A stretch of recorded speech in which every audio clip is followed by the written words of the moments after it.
Hello, I am the Wizard of Tales, and I'm here to guide you today. I know this video is the perfect companion to help my dear dreamers relax and drift off to sleep.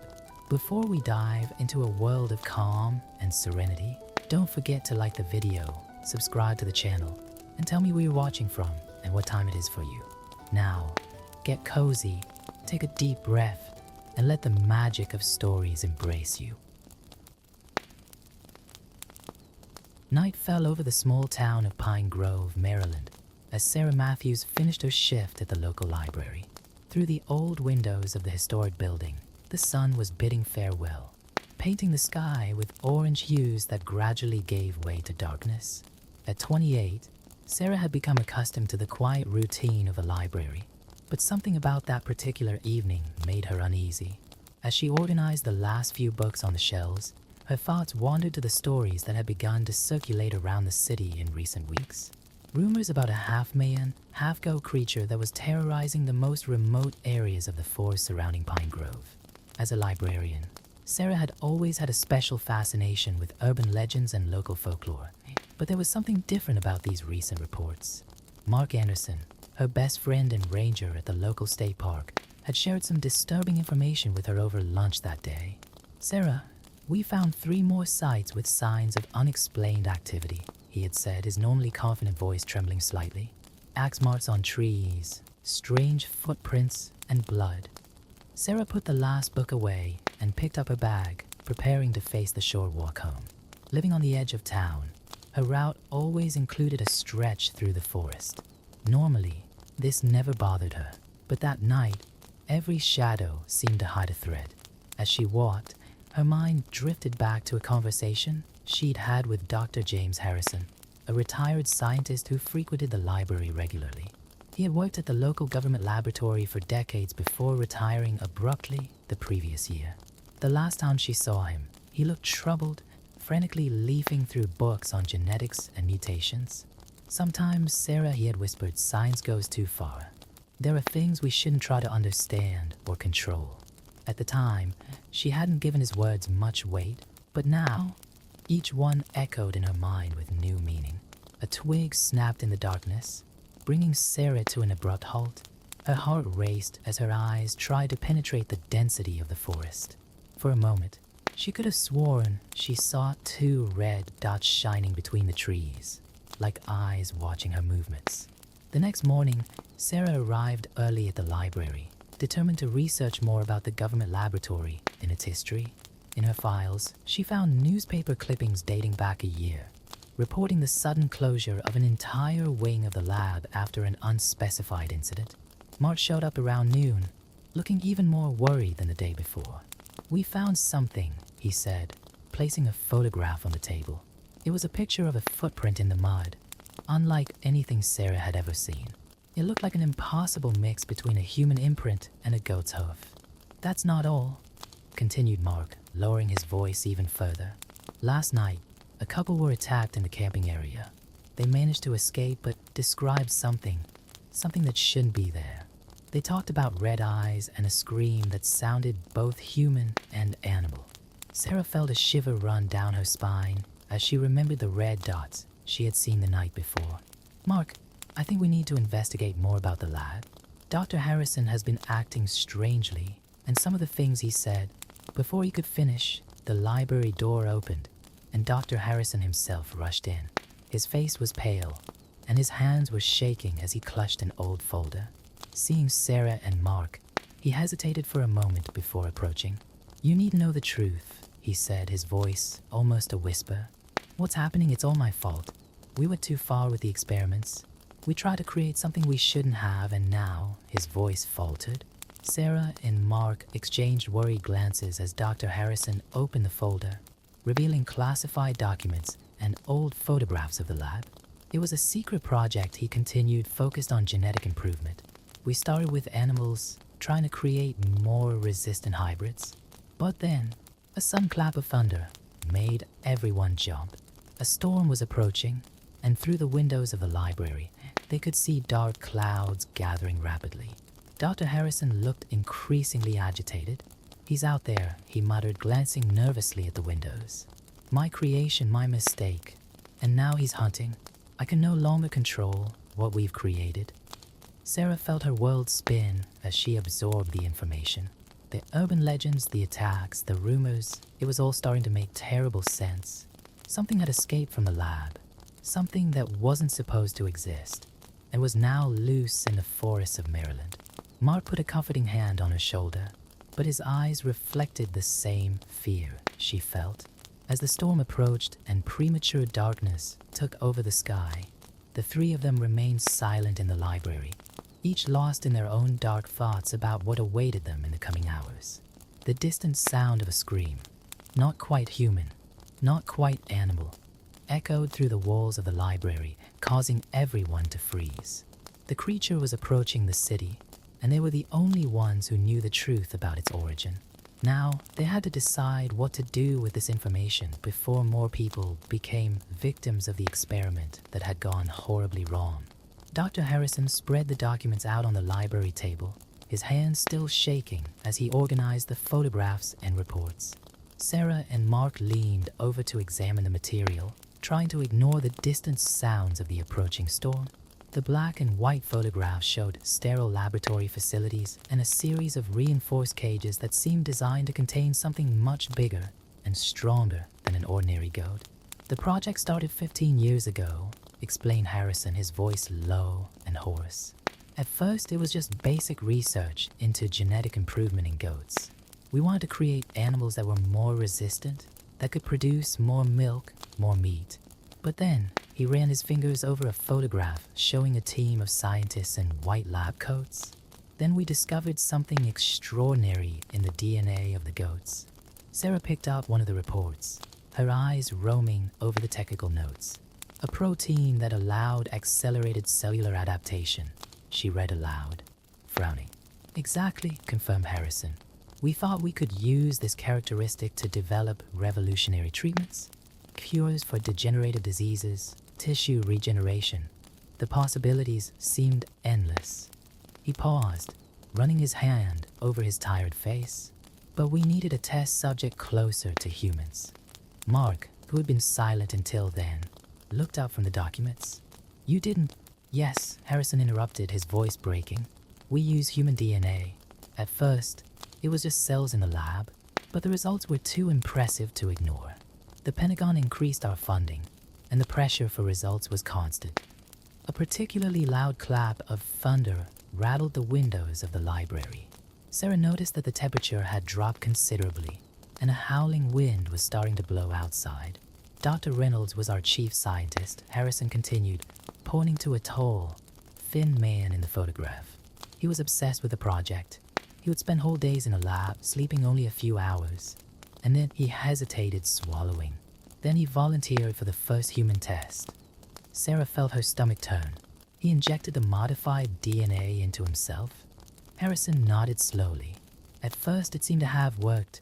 His physical strength increased exponentially. His stamina was extraordinary. But then the changes began. First, it was small things, changes in the texture of your skin, changes in the timbre of your voice. We tried to stop the process, but it was too late. Mark stood up abruptly, walking over to the window. The storm was now upon them, and the rain was starting to fall heavily. How long until he transforms completely? 3 days, replied Harrison, his voice only a whisper. On the 3rd day, he broke containment. He killed 2 security guards before fleeing into the forest. The government buried everything, classified the files, closed the lab, but he's out there, and every day that passes, a distant scream cut through the air, closer than the previous one. Sarah felt her hair stand on end as she recognized the grotesque mixture of human and animal sound. He's getting bolder, said Harrison, putting the documents back in his briefcase. At first, he kept his distance from populated areas, but the transformation continues. More and more, the human mind gives way to animal instincts. Sarah picked up her phone, checking the local news. 3 attacks in the last week, she reported. All close to the city. People are starting to notice a pattern. Mark returned to the table, his face determined. We need to do something. We can't let any more people get hurt. There's something I haven't told you, said Harrison, hesitantly. In the last experiments before the incident, we developed a serum that could theoretically reverse the process. It's never been tested, but where is it? Asked Sarah, leaning forward. In the laboratory, in the same building where it all happened. It's locked away in a special freezer in the basement. A flash of lightning lit up the library, followed immediately by a deafening clap of thunder. The lights flickered on and off, leaving them in semi-darkness. The emergency generator hummed, and a few security lights came on, creating unsettling shadows on the shelves. "We need that serum," said Mark, his voice firm despite the fear evident in his eyes. "It's our only chance of stopping this." Sarah nodded, although her heart was racing. "The lab is less than an hour away. If we go now..." Harrison shook his head vehemently. "It's too dangerous. He knows that place. He probably uses it as territory. And with this storm..." Another scream echoed through the night, this time so close that it seemed to come from across the street. The three of them instinctively moved closer, looking out of the library window into the darkness outside. The rain beat down on the deserted streets, and the street lamps created small circles of illumination in the stormy night. "We have no choice," said Sarah, picking up her bag. "More people are going to die if we don't do something.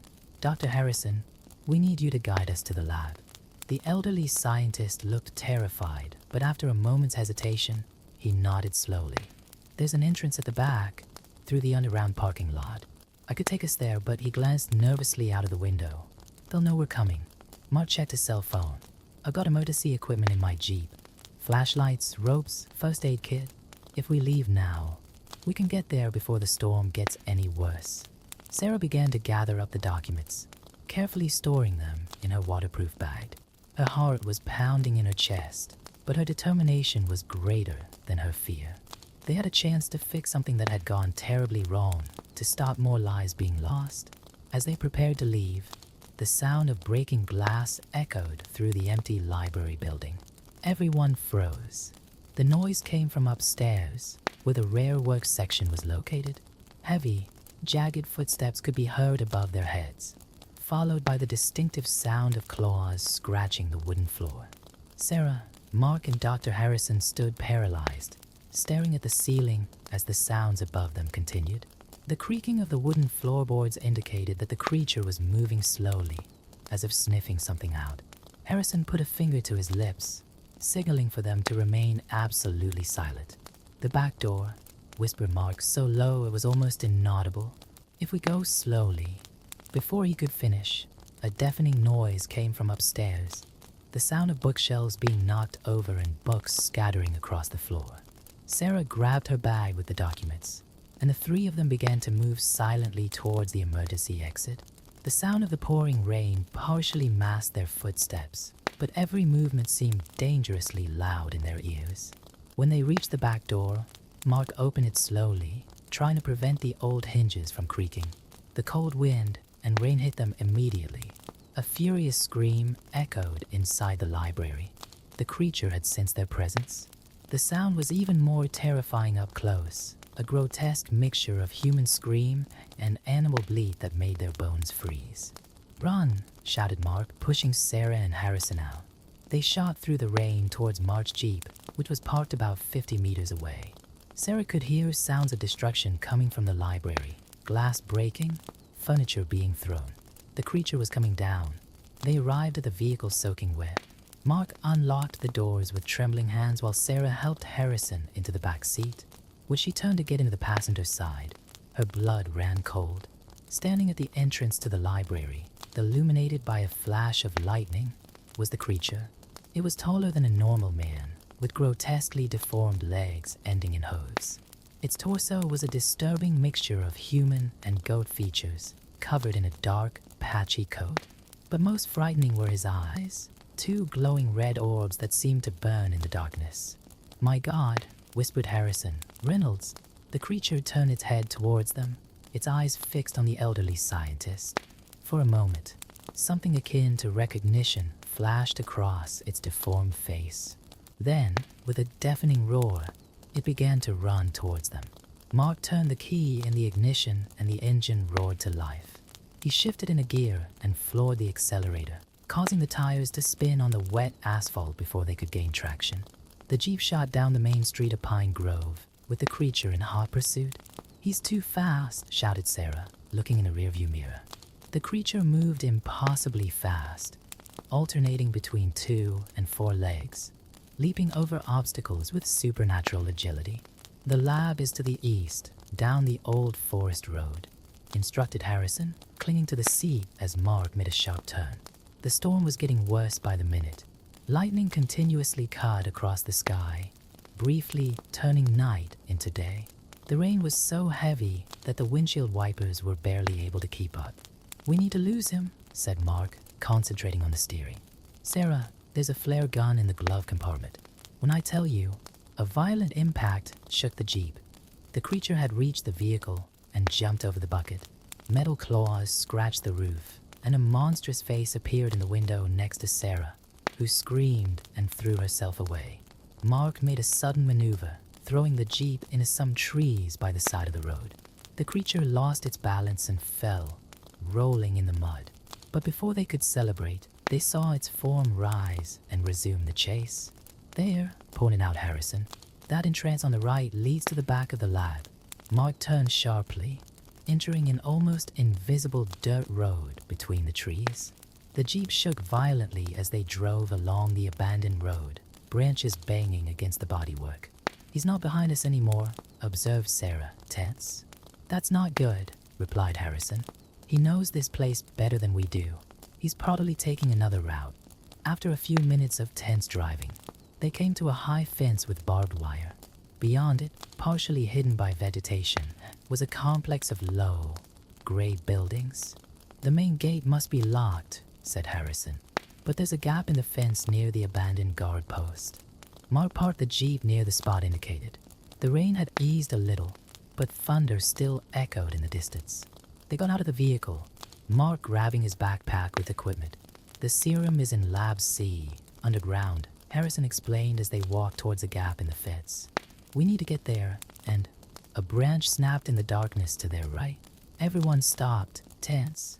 For a moment, only the sound of rain and wind in the trees could be heard. Then 2 red dots flashed between the shadows. "It's surrounding us," whispered Mark. The creature slowly emerged from the darkness, its monstrous body dripping with rainwater. It was less than 10 meters away from them, blocking the way to the laboratory. For the first time, they could clearly see the bloody axe in its hand, an ordinary tool transformed into a lethal weapon. Reynolds called out Harrison, stepping forward. "I know you're still in there. We can help. We have a way to reverse it." The creature tilted its head, as if processing the words. For a moment, its posture seemed less threatening. Then, its red eyes focused on the partially visible documents in Sarah's bag, and a roar of fury escaped from its deformed throat. "He doesn't want to be cured," Sarah realized with horror. "He wants to destroy any evidence of what happened here." The creature advanced, raising its axe. Mark pushed Sarah and Harrison back, frantically searching for something in his backpack. Time seemed to slow down as rain fell and lightning illuminated the grotesque scene before them. 3 humans trapped by something that shouldn't exist, something born of unbridled scientific ambition. The axe cut through the air with a deadly hiss, and the night was filled with screams of terror and bestial fury. The creature's axe met only air as Mark managed to pull Sarah and Harrison back at the last second. Taking advantage of the monster's moment of imbalance, Mark pulled a flare from his backpack and fired it directly into its glowing red eyes. The intense light made the creature cry out in pain and recoil, giving them a few precious seconds. "This way," shouted Harrison, guiding them through a narrow passage between 2 buildings. The rain continued to fall, turning the ground into slippery mud as they ran toward a side entrance to Lab C. Sarah clutched her document bag tightly, her heart pounding in her chest. Behind them, they could hear the sounds of the creature recovering, a mixture of furious roars and hooves pounding against the wet concrete. Harrison stopped in front of a metal door with an electronic panel. His hands were shaking as he typed in a sequence of numbers. "I hope it still works," he muttered. To his relief, a green light flashed and the door unlocked with a metallic click. Boehner quickly Mark closing the door behind them. The inside of the lab was dark and cold, lit only by the dim emergency light. The air smelled acridly of chemicals and abandonment. The emergency generator must still be working, said Harrison, leading them down a corridor. The freezer with the serum needs constant power. A deafening crash echoed through the building. The creature had found another entrance. The sound of metal being twisted and glass breaking indicated that it was destroying everything in its path to reach them. This way, whispered Harrison, opening a door that led to a staircase. The basement is a maze of corridors. We can use that to our advantage. They descended the stairs as quietly as possible, their shadows dancing on the walls in the dim light of the emergency lamps. The basement was even colder, and Sarah could see their breath forming little clouds in the air. That thing, said Mark as they advanced down a corridor full of abandoned equipment, does it still have any human consciousness? Harrison hesitated before answering. Reynolds has always been intense, obsessed with his work. The physical transformation was only part of the change. His mind altered too, but in ways we don't fully understand. A distorted scream echoed through the corridors, followed by the sound of heavy footsteps on the stairs. The creature had followed them underground. There, Harrison pointed to a double door at the end of the corridor. That's the main lab. The freezer's in there. They ran to the door, but it was locked. Harrison started typing in another code while Mark prepared his last beacon. Sarah nervously watched the corridor, her ears attentive to every sound. The door finally opened, revealing a large laboratory full of sophisticated equipment covered in plastic. Harrison rushed over to a large industrial freezer in the corner of the room. The serum must be in here, he said, pulling out a metal drawer. I put it here myself. He held up a small bottle containing a bluish liquid.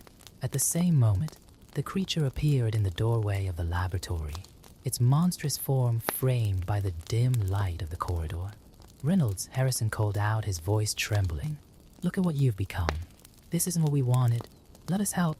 The creature stepped forward, its red eyes fixed on the vial. For a moment, something akin to hesitation flashed across its deformed face. Then, with a sudden movement, it threw the axe.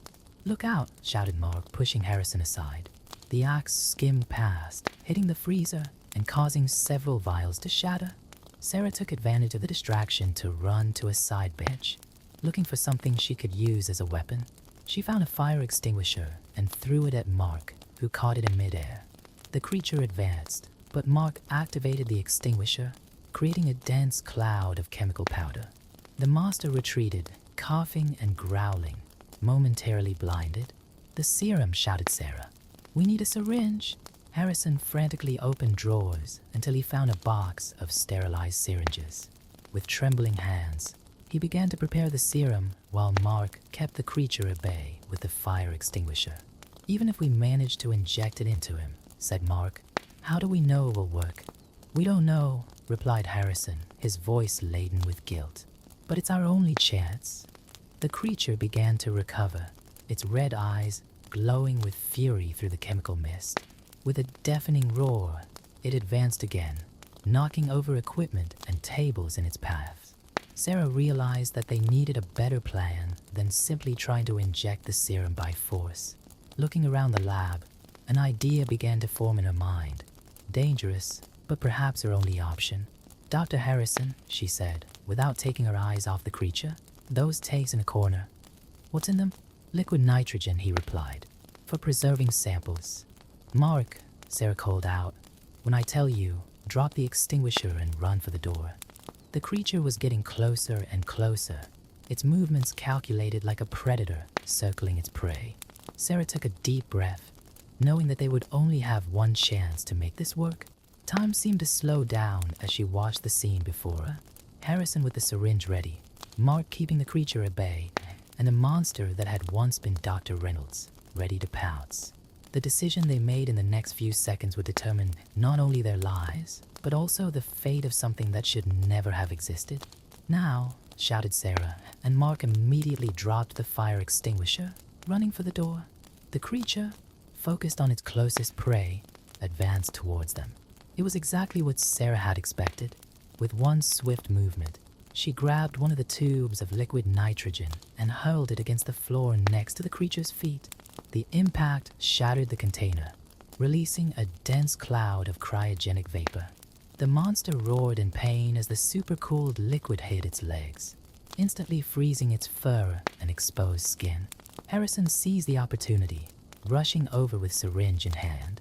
The creature, partially immobilized by the pain and intense cold, was unable to defend itself in time. The scientist stuck the needle into its neck, injecting the bluish serum.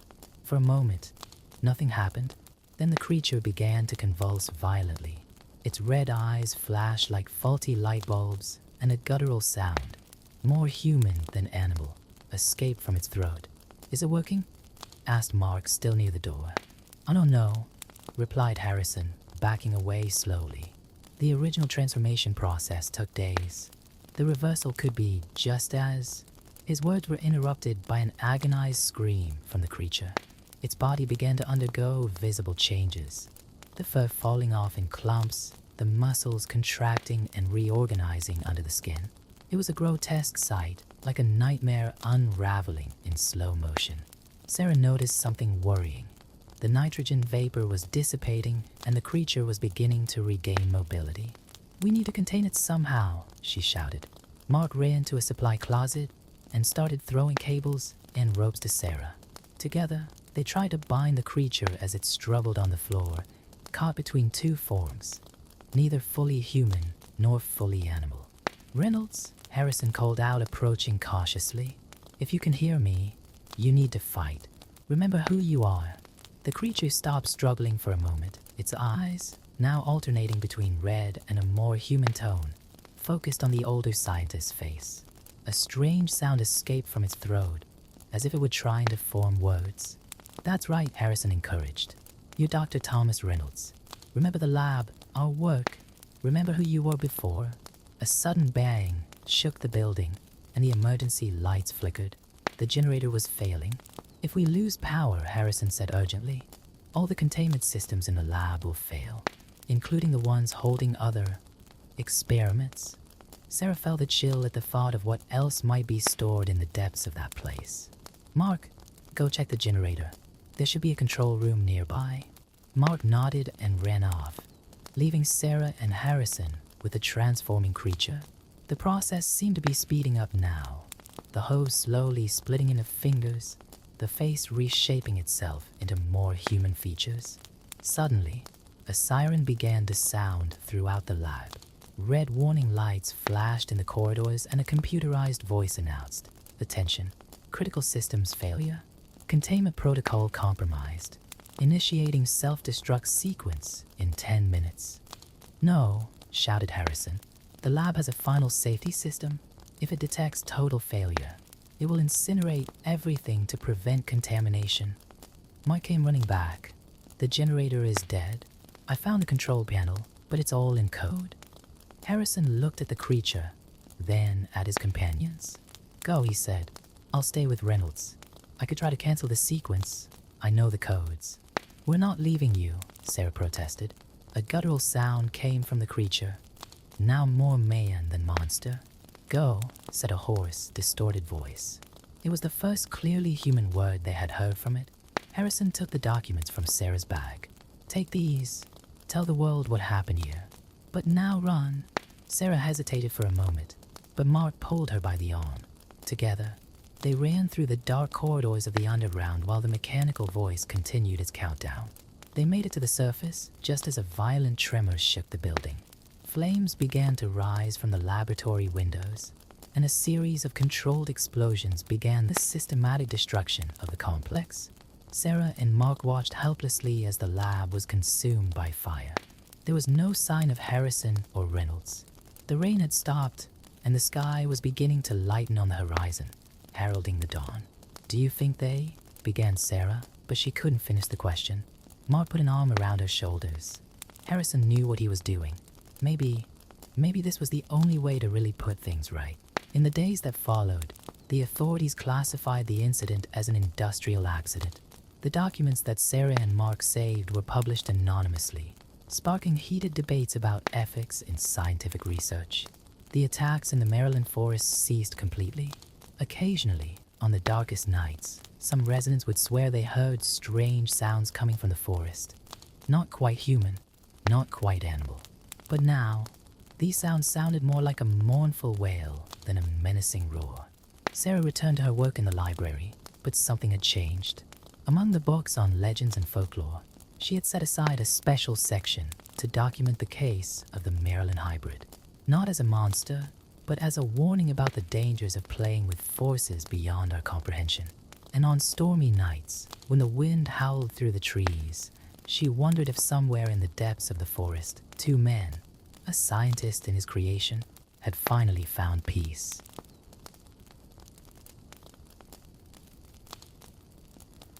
Winter had set in with unprecedented cruelty in that small village on the edge of the forest. The snow covered the roofs of the wooden houses like a heavy white blanket, and the wind howled through the trees, carrying with it the lament of those struggling to survive. In one of these houses, the most modest of all, lived a family that, like so many others, was facing terribly difficult times.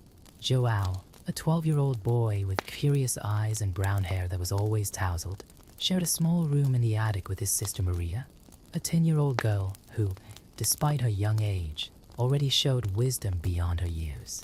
Their days were filled with little adventures around the house, always together, as if they were each other's shadow.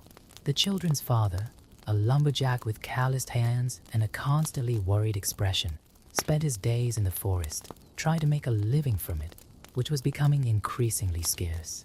His second wife, a thin woman with a stern look on her face, had joined the family only 2 years ago, after the children's mother died during a particularly cruel winter.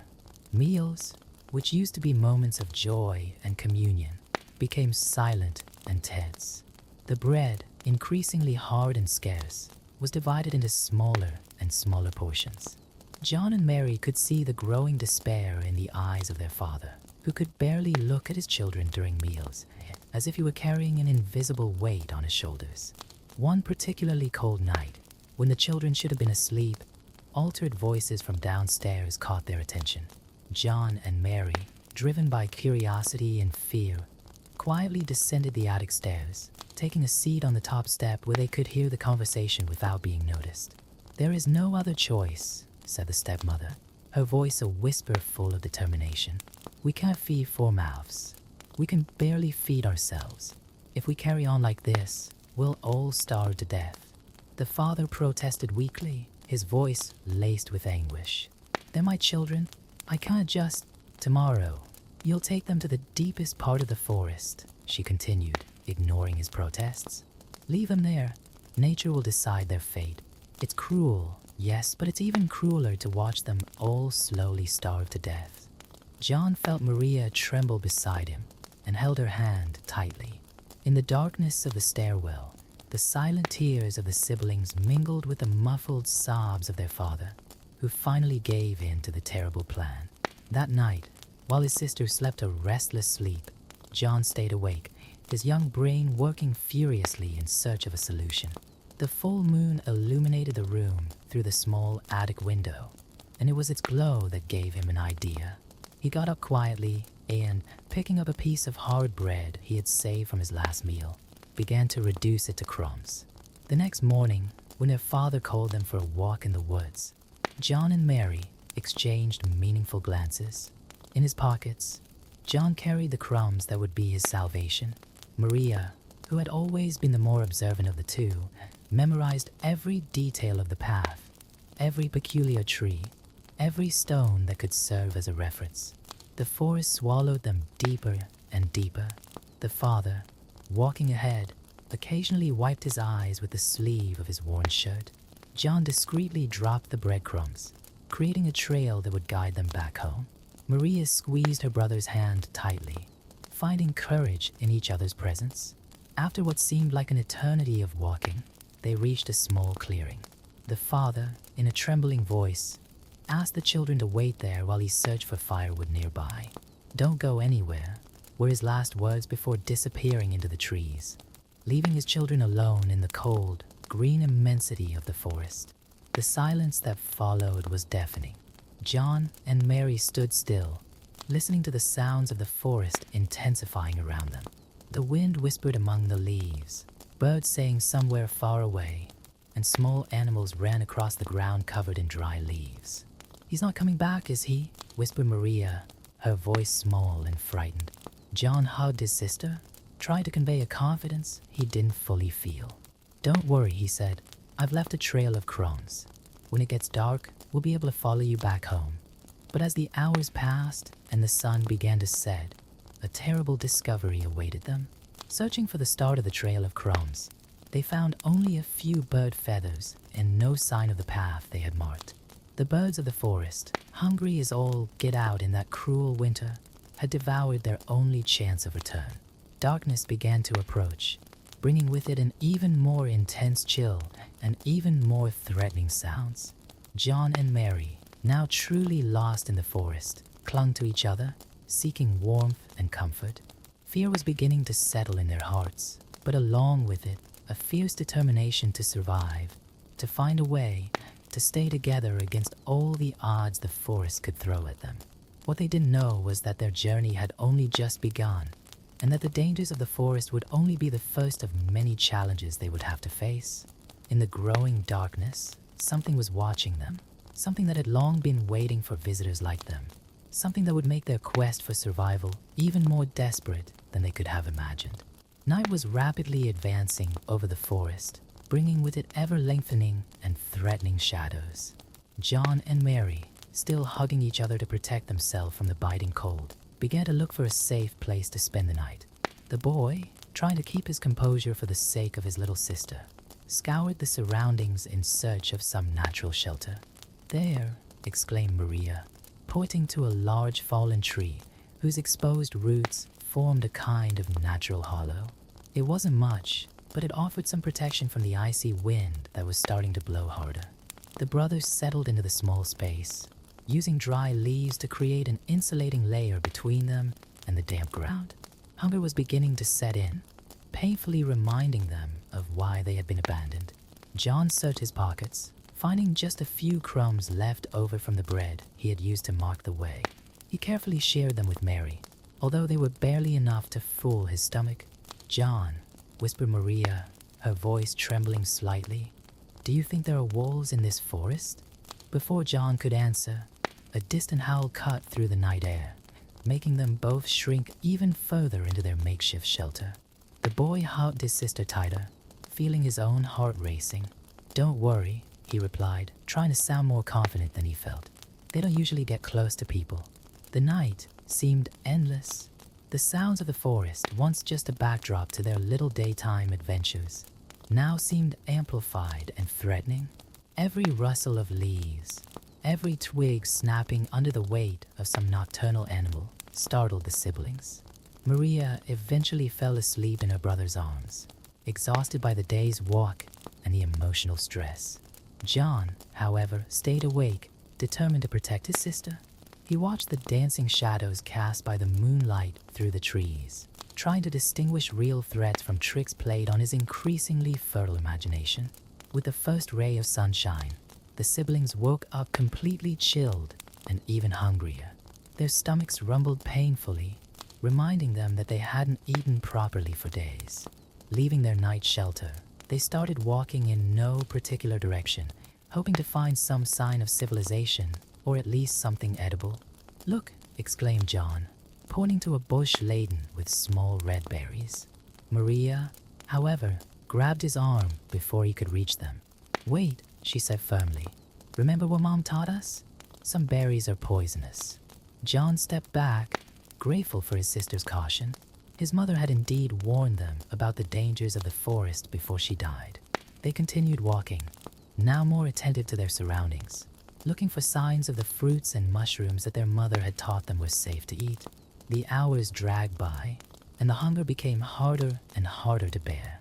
The sun was already high in the sky when a sweet, irresistible aroma reached them, making their stomachs growl even louder. It was a smell unlike anything they had ever smelled in the forest. Sweet, inviting, almost magical. "Can you smell it?" asked Maria, her nose moving like that of a small rabbit sniffing the air.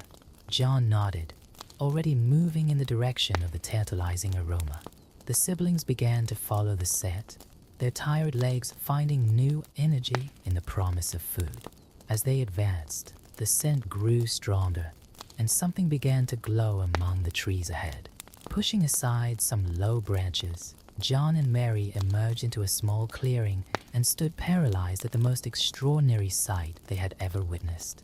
There, as if straight out of a dream, was a house, but it was no ordinary house. It was a building made entirely of sweets. The walls were made of gingerbread, decorated with colored candies and icing. The roof was covered in chocolate tiles, and the windows were made of crystallized sugar that sparkled in the sunlight. A path of different colored stones led to the door, and as they got closer, they realized that they were made of drops and hard candies. "This can't be real," muttered Maria, rubbing her eyes as if she expected the vision to disappear. John approached cautiously and touched one of the walls. His fingers sank lightly into the soft honey bread, and he brought a small piece to his mouth. The taste was more delicious than anything he had ever tasted. "It's real," he exclaimed, already plucking another, larger piece from the wall. "Maria, it's all real food." The hunger that tormented them overcame any vestige of caution. The brothers began to devour pieces of the house, alternating between the gingerbread on the walls and the colorful candies that decorated them. The taste was so wonderful, so beyond their expectations, that for a moment they completely forgot their fear and exhaustion. They were so engrossed in their impromptu feast that they didn't notice when the door to the house opened silently. A figure watched them from the threshold, a strange smile forming on its wrinkled face. It was only when a sweet, melodious voice cut through the air that the children realized they were no longer alone.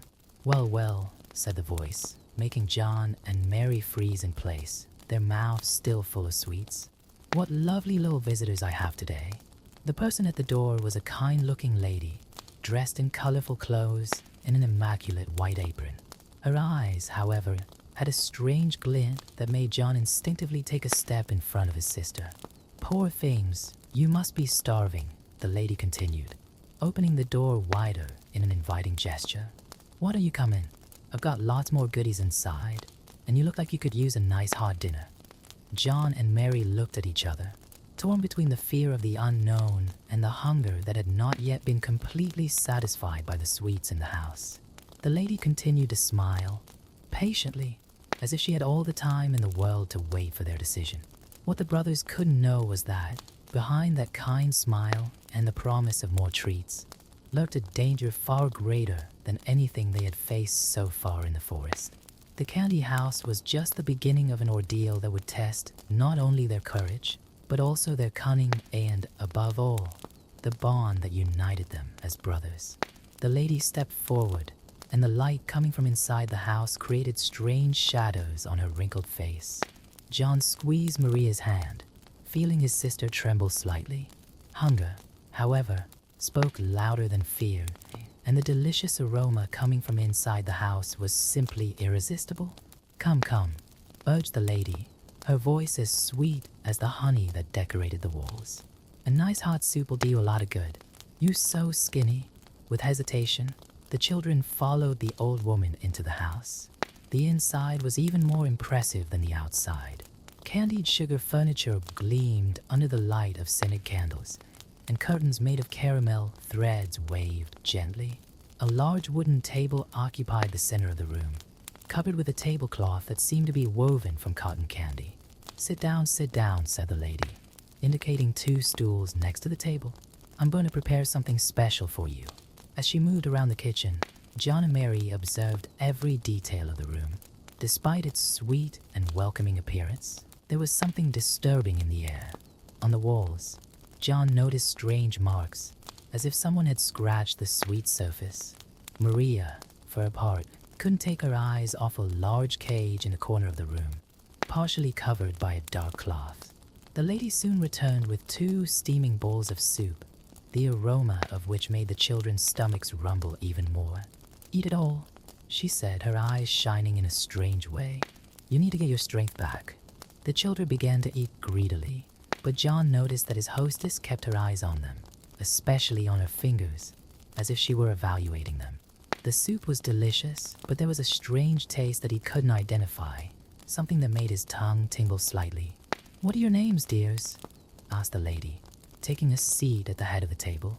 "I'm John, and this is my sister Mary," replied the boy, noticing that his voice sounded more slurred than usual. His head was beginning to feel heavy, and the candles seemed to create dancing shapes on the walls. "What lovely names," smiled the lady, but her smile now seemed different, more predatory. "You could call me Griselda." Maria had already finished her soup, and her eyes were beginning to close against her will. John struggled to stay alert, but his limbs felt heavier and heavier. The last thing he saw before succumbing to sleep was Griselda's smile, turning into something terrible, and her eyes glowing with a green, unearthly light. When John woke up, he found himself inside the large cage he had noticed earlier. His hands and feet were tied with ropes made of licorice, and his head was still spinning from the effects of the potion Griselda had put in his soup. Maria was in a separate cage, still unconscious. "Ah, she's finally awake," said Griselda, her voice now completely different from the melodious one that had greeted them. It was harsh and cruel, matching her true appearance, which was now revealed. A witch with long, twisted fingers, a pointed nose and eyes that shone with an ancient malice. "What are you going to do to us?" asked John, trying to keep his voice steady despite the fear he felt. "Oh, my dear," laughed the witch, the sound resembling fingernails scratching a blackboard. "You'll be my dinner, of course. But first, I need to fatten you up a bit. You're too thin for a good meal." At that moment, Maria began to awaken, her eyes widening in horror as she realized her situation.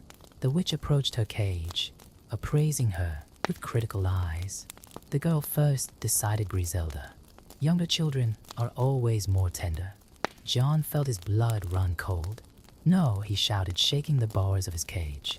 "Leave my sister alone." The witch only laughed, a horrible sound that made the sweets on the walls shake. "Don't worry, little one. Your shift will come soon. But first, let's start feeding your little sister properly." Thus began a terrible period for the siblings. The witch forced Mary to eat huge quantities of sweets and treats, while John was fed only hard breadcrumbs. Her plan was clear. She wanted to fatten Mary up first, keeping John too weak to try anything. But the witch didn't count on the children's cunning. During the evenings, when Griselda retired to her room upstairs, John and Mary whispered to each other, planning their escape. Maria had noticed that the witch had very poor eyesight and relied mainly on her sense of smell and touch to guide her.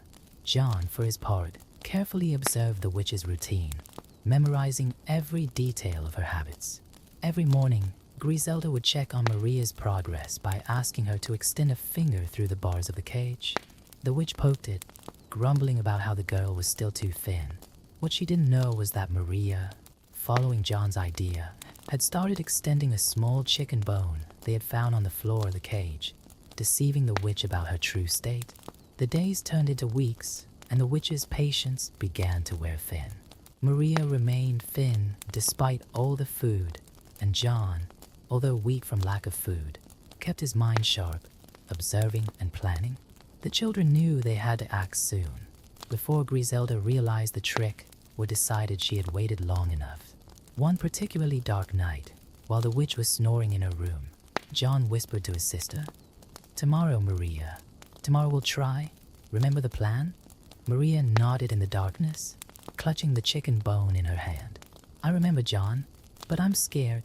"I'm scared too," John admitted, "but it's our only chance. We have to outsmart her." The brothers stayed awake for the rest of the night, their hearts beating fast at the prospect of what was to come. The plan was risky, and if they failed, there certainly wouldn't be a second chance. But as John had said, it was their only hope of survival. As the first rays of sunlight began to enter through the crystallized sugar windows, the brothers heard the witch's heavy footsteps coming down the stairs. It was time to put their plan into action and find out if their cunning would be enough to overcome the evil that held them prisoner. The sun had barely risen when Griselda descended the stairs, her heavy footsteps echoing through the candy house.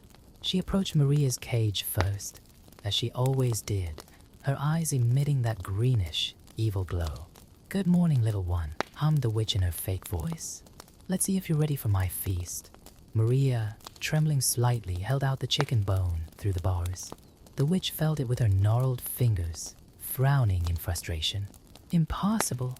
exclaimed Griselda, her voice filled with rage. "How can you still be so thin with all that food?" It was at this point that John put the first part of the plan into practice. "Maybe," he said, his voice weak but determined, "she needs something more substantial than sweets." The witch turned to him, puzzled. "Go on," she ordered, her eyes shining with renewed interest. "Our mother always said that roast meat was the best way to put on weight quickly." John continued, praying that his voice didn't betray his nervousness, especially if it's well seasoned and cooked in the oven. A mischievous smile spread across the witch's wrinkled face. "Yes, yes," she murmured, rubbing her hands together. "That makes sense, and I happen to have an excellent oven." Griselda moved quickly through the kitchen, lighting the large stone oven that took up an entire wall. The flames soon began to crackle, casting dancing shadows across the candy house. "I need to check that it's the right temperature," said the witch, more to herself than to the children. "It has to be perfect." John and Mary exchanged meaningful glances. It was exactly what they had planned. The witch was so engrossed in her preparations that she didn't notice when John started fiddling with the lock of his cage with a piece of wire he had found a few days earlier. "Come here, little girl," Griselda ordered, opening Maria's cage.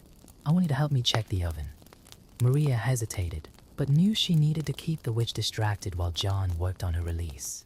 She approached the oven with faltering steps, observing the flames that licked the inside of the stone structure. "I can't see properly if it's hot enough," complained the witch, her poor eyes hampering her assessment. "Get in there and tell me how the flames are." Maria took a step back, feigning fear. "I don't know how to do that," she said, her voice trembling. Griselda snorted with impatience. "You fool! Just go in and look. Like this, look." The witch leaned into the oven, demonstrating what she wanted Maria to do. At that very moment, John finally managed to open his cage. With an agility that surprised even him, considering his weakness, he jumped out and ran silently to his sister. The moment the witch was leaning completely over the oven, John and Mary gathered all their strength and pushed her over. Griselda let out a horrifying scream as she fell into the burning oven.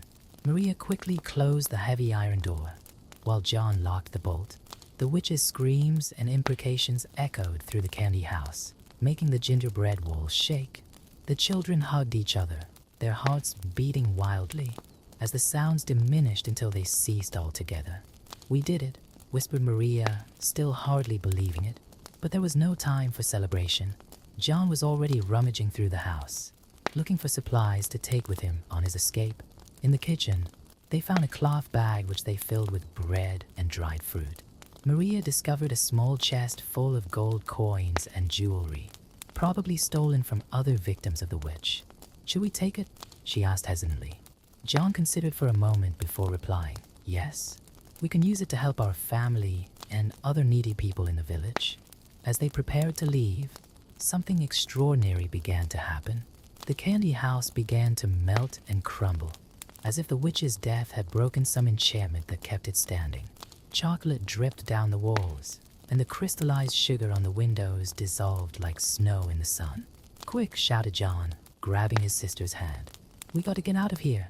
The children ran out of the collapsing house, carrying their precious supplies. Behind them, the magical construction had completely melted away, leaving only a giant puddle of melted sweets on the forest floor. The sun was high in the sky now, and for the first time in weeks, John and Mary could feel its rays warming their faces. The forest seemed different, less threatening. It was as if the witch's death had dispelled a dark mist that hung over that part of the forest. "Which way should we go?" asked Maria, looking around. John closed his eyes for a moment, remembering the stories his mother used to tell him about how to find your way around the forest. "Moss always grows on the north side of the trees," he said, "and our village lies to the south of the deep forest." So the brothers began their journey home, stronger and wiser than when they had been abandoned. The weight of the sack of provisions and the treasure chest was barely noticeable, so great was their relief at being free. As they walked, they talked about what they would tell their father and how they could use the witch's gold to help not only their family, but the whole community that was suffering from hunger. The sun was beginning its descent over the horizon when they spotted a familiar puff of smoke rising above the trees. "It's the chimney of the blacksmith's house," exclaimed Maria, recognizing the pattern of the smoke. The brothers' hearts were filled with renewed hope. They were almost home, but they knew that their adventure had changed their lives forever. They were no longer just two frightened children in the forest. They were survivors who had faced evil and won through their cunning and brotherly love. "Dad, Father," Maria's joyful cries cut through the air as she and John ran towards the little wooden house they knew so well. The woodcutter, who was sitting on a tree stump in front of the house with his face buried in his hands, raised his head when he heard the familiar voices of his children. His eyes, red and swollen from crying, widened in disbelief. In an instant, he was on his feet, running towards the children with open arms. The encounter was an explosion of emotions. Tears, hugs, and words of joy and regret. "My children, my dear children," the father sobbed, clutching them to his chest as if he feared they would disappear again. "Forgive me, please forgive me. I should never have—" "It's all right, Dad," John interrupted, his voice soft and understanding. "We know you had no choice." His stepmother, drawn by the commotion, appeared at the door. Her normally stern face showed signs of surprise and, curiously, relief. In the days since abandoning the children, the weight of her decision had begun to eat away at her conscience. "You've come back," she said, her voice trembling slightly. "But how?" Maria and John looked at each other, a silent understanding passing between them. They decided at that moment that some parts of their story would be better kept secret. After all, who would believe a house made of sweets in an evil witch? "We found help in the forest," replied John diplomatically, adjusting the weight of the bag of provisions on his shoulders. "And we brought something that can help not only our family, but the whole village." Carefully, he opened the sack and showed its contents, first revealing the food they had collected. Then Maria presented the small chest. When she opened it, the glitter of gold and jewels made the adult's eyes widen in amazement. "Mercy!" exclaimed the stepmother, putting her hands to her mouth. "Where did all this come from?" "It's a gift," said Maria firmly, "to help people who are starving." In the weeks that followed, remarkable transformation took place in the small village. The treasure found by the children was used wisely. They bought seeds to plant, animals to raise, and tools to work the land. The father, now freed from the constant worry about immediate survival, was able to devote his time to teaching other families more efficient farming techniques. The stepmother, touched by the generosity of the children she had condemned, changed profoundly. Her heart, previously hardened by bitterness and fear of hunger, began to open. She became a central figure in organizing community efforts, ensuring that no family went without. John and Mary grew up respected in the community, not only for their mysterious good fortune, but above all for the wisdom they showed despite their young age. At night, when the younger children of the village gathered around the fire, they would tell stories, some true, some imagined, about the dangers and wonders of the deep forest.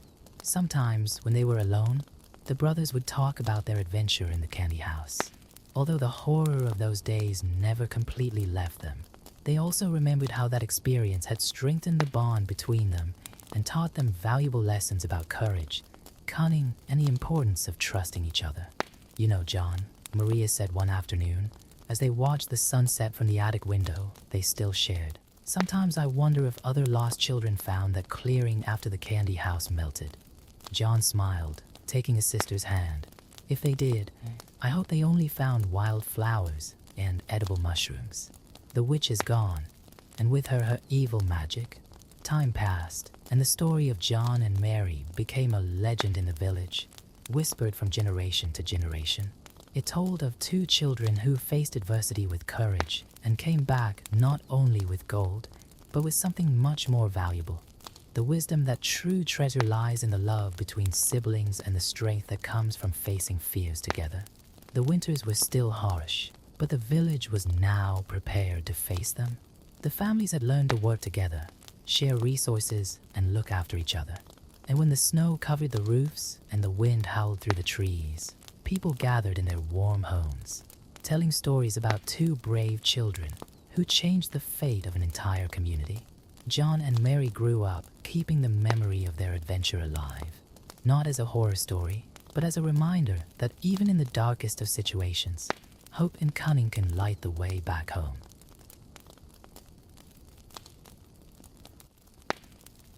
The scorching sun of ancient Babylon beat down on the clay streets of the city of Sippara as Adad Bani, a young scribe of only 17, walked hurriedly towards the temple of Shamash. His ink-stained fingers firmly gripped a freshly engraved clay tablet, still damp from the morning's work. The young man had been chosen to document one of the most important moments in the kingdom's history, the arrival of the divine laws to King Hammurabi. His leather sandals thudded against the dusty ground as he dodged merchants, running children, and wagons laden with goods. The temple of Shamash rose majestically in front of him, its baked brick walls gleaming in the intense midday light. Adad Bani knew that his position as the temple's chief scribe was a rare privilege for someone so young, but it also carried an immense responsibility. Inside the temple, the high priest No-Sin, a middle-aged man with piercing eyes and a neatly trimmed gray beard, was waiting anxiously. "Did you bring the records of the last vision?" he asked, his voice echoing through the sacred corridors. Adad Bani nodded, carefully handing the tablet to the priest. "King Hammurabi had another dream tonight," murmured No-Sin, as his eyes traveled over the cuneiform characters engraved in the clay. Shamash appeared to him again, bringing further instructions on the laws that should govern our people. The young scribe felt a shiver run down his spine. In recent months, the king had reported increasingly frequent visions of the sun god, who was supposedly instructing him on how to create a fair and balanced code of laws. However, something in No-Sin's gaze aroused concern in Adad Bani. In the midst of his reflections, a commotion began to form in the temple courtyard. A young woman in simple, dusty clothes ran through the gates, pursued by two guards. "Please," she cried, "I need justice. My brother was killed, and the murderer remains free." No-Sin gestured for the guards to stop. The woman, who introduced herself as Anana, recounted in sobs how her brother, a small shopkeeper, had been murdered by a nobleman during a dispute over debts. "The authorities do nothing," she explained. "They say that the word of a nobleman is worth more than that of a dozen merchants." Adad Bani watched attentively as No-Sin consoled the woman, promising to bring her case to the attention of the king. When she left, the high priest turned to the young scribe with a grave expression. "Now, but you see why these laws are so important? The people are crying out for justice. But how do we balance the power of the nobles with the rights of the lowly?" That night, while working by the light of an oil lamp in his temple chambers, Adad Bani couldn't get the image of the desperate woman out of his head. On his work table, several clay tablets were waiting to receive the words that would document the creation of the Code of Laws. But something was bothering him. Among the records he kept, there were notes about cases similar to Anana's. Ordinary people seeking justice against the powerful and not finding it. The young scribe began to notice a disturbing pattern in the visions reported by the king. They always seemed to favor the interests of the nobility, even when Hammurabi insisted that the laws would protect the weakest. A sudden noise made him look up from his work. No-Sin was standing outside his chambers, watching him with an expression that was impossible to decipher. "You have doubts, don't you?" asked the priest, entering the small room. "I see it in your eyes when you record the king's visions." Adad Bani hesitated, aware of the danger of questioning the king's word, or worse, the divine will. But something in No-Sin's tone of voice encouraged him. "The laws, do they really come from Shamash?" he asked in a whisper. The high priest closed the door behind him and sat down next to the young scribe. "What do you think would happen if the people knew that laws were only the creation of men?" His voice was just a whisper. "How can they be respected without divine authority behind them?" That night's conversation would mark the beginning of a journey that would change Adad Bani's life forever. In the days that followed, he continued his documentation work, but now with a new understanding of the complexity behind the creation of laws. He carefully observed the negotiations between priests and nobles, the discussions about punishments and compensation, and above all, the delicate balance between divine justice and earthly power. Inanna's case was not unique. Every day, people from all walks of life came to the temple in search of justice. Adad Bani began to realize that his role as a scribe went beyond simple registration. He was documenting the birth of something revolutionary, a code of laws that, regardless of their divine or human origin, could truly bring order and justice to the kingdom. As the moon rose in the Babylonian sky, the young scribe continued his work, carefully engraving each word on the clay tablets.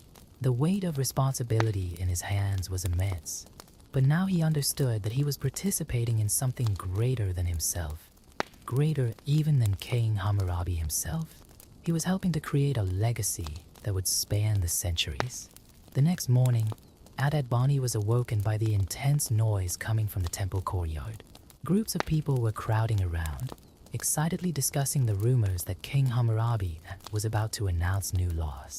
The young scribe straightened his robes and went to his post, where a new pile of clay tablets awaited him. Nosen was already at his usual post, supervising the preparations for the morning rituals. His eyes met Adad Bani's, and a silent understanding passed between them. The previous night's conversation was to remain a secret. The high priest discreetly approached the young scribe. "Today the king will come to the temple," whispered Nosen. "He has had another vision of Shamash, more powerful than the previous ones. We need to be prepared to record every word." Adad Bani nodded, feeling the weight of responsibility even more acutely after his nightly conversation with the priest. As he prepared his writing instruments, the young man watched Inanna return to the temple. This time, she wasn't alone. Other people accompanied her, each with their own story of injustice to tell. A merchant who had his goods unjustly confiscated, a widow whose land was taken by a nobleman, a craftsman beaten for refusing to work without pay. Adad Bani's heart squeezed at the sight of this procession of suffering. His hands worked mechanically, preparing the clay tablets, but his mind was focused on the stories he was hearing. How could these new laws really protect these people? Would the king's divine visions be enough to guarantee justice for all? Hammurabi's arrival at the temple was announced by the sound of trumpets. The king entered accompanied by his personal guard and a group of advisors. His eyes shone with an almost feverish intensity, and his posture emanated an authority that seemed more than earthly. Adad Bani positioned himself strategically, ready to record every word. "Shamash has come to me again," Hammurabi proclaimed, his voice resounding through the temple. "The sun god has shown me how to protect the weak from the strong, how to establish order in our kingdom." The king began to dictate the new laws, and Adad Bani's fingers flew over the clay, engraving each word with precision. As he worked, the young scribe noticed something interesting. Some of the laws that the king proclaimed as divine revelations were surprisingly similar to the complaints he had heard in the temple courtyard. A specific law on the protection of widows and orphans seemed to respond directly to Inanna's case. During a pause in the dictation, Adad Bani noticed Nosen attentively observing the reaction of the people present.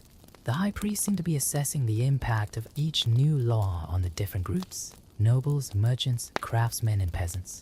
Their eyes met briefly, and Adad Bani saw in them a mixture of concern and hope. The session continued until late afternoon. As the sun began to set, Hammurabi ended his proclamation with a solemn blessing. The people began to disperse, commenting animatedly on the new laws. Adad Bani remained at his post, organizing the tablets he had filled in during the day. Nosen approached again, this time accompanied by a man Adad Bani didn't know. "This is Marduk Nasir," introduced the priest. "He's one of the king's closest advisors." The advisor examined the tablets with interest, his experienced eyes assessing the accuracy of the records. "You have a rare gift, young scribe," commented Marduk Nasir. "Your writing is clear and precise, but there is something more. You capture not only the words, but also their deeper meaning." Adad Bani thanked him for the compliment, but couldn't help noticing the exchange of glances between the advisor and Nosen. That evening, while copying the day's records on a permanent tablets, Adibani reflected on everything he had witnessed. The laws he was helping to document really did seem to seek a balance between the different strata of society. But how much of this justice really came from divine visions? And how much was the result of human wisdom and political necessity? A movement at the entrance to his chambers caught his attention. It was Inanna, accompanied by Nurse Sin. "The king has ordered that your case be reviewed," announced the priest. "The new laws established clear punishments for crimes like the one that killed your brother, regardless of the criminal's social position." Inanna's face lit up with hope, and Adibani felt something change inside him. Perhaps it didn't matter so much whether the laws came directly from Shamash or were the result of human wisdom and need. What mattered was their power to bring justice and order, to protect the weak and regulate the actions of the powerful. As night fell over Babylon, the young scribe continued his work, engraving on the tablets not only the words of the laws, but also the stories of the people they would affect. In his heart, he began to understand that he was taking part in something truly revolutionary, the creation of a code that would forever transform the way societies understood and applied justice. As the days passed, news of the trial of Inanna's case spread quickly through the city. Adibani watched as people commented on the new laws and their implications, especially the fact that even nobles could be punished for their crimes. The young scribe continued his meticulous work in the temple, but now with a closer eye on the changes that were beginning to take place in Babylonian society. One morning, while organizing the latest tablets, Marduk Nasir appeared in the temple again, this time with a worried expression. "The king wants you to record something special," he said to Adibani. "There has been resistance from some nobles to the new laws." Hammurabi had another vision of Shamash, one that reinforces the divine authority of the code. While preparing the materials for the new registration session, Adibani noticed an unusual commotion in the temple corridors. Groups of priests were talking in whispers, and extra guards were stationed at the entrances. Nusin approached him with hurried steps. "Be careful today," muttered the high priest. "There's a lot at stake. Some powerful families are questioning not only the laws, but the very authority of the king to establish them." The young scribe nodded, understanding the delicacy of the situation. The king arrived at the temple accompanied by a larger than usual escort. His face showed signs of fatigue, but his eyes maintained that intense glow that Adibani already knew well. Before the dictation of the new revelations began, Hammurabi summoned Inanna to stand before everyone. "Let everyone see how Shamash guides our justice," proclaimed the king. "The nobleman who murdered your brother has been tried and found guilty.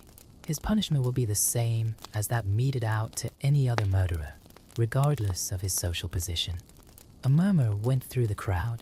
While recording the king's words, Adibani noticed suspicious movements among some of the nobles present. They exchanged meaningful glances and whispers that didn't sound like approval. The young scribe noticed that Marduk Nasir was attentively observing these reactions, making discreet signals to the guards. As the day progressed, Hammurabi continued to dictate new laws and interpretations, increasingly specific about how they should be applied. Adibani worked tirelessly, his skillful hands transforming the king's words into permanent records in clay. During a pause, Nusin approached the young scribe again. "Do you realize what's happening?" he whispered. "The king is using divine authority to consolidate the laws, but he is also responding to the real needs of the people. It's a delicate balance." In the afternoon, an incident disrupted the session.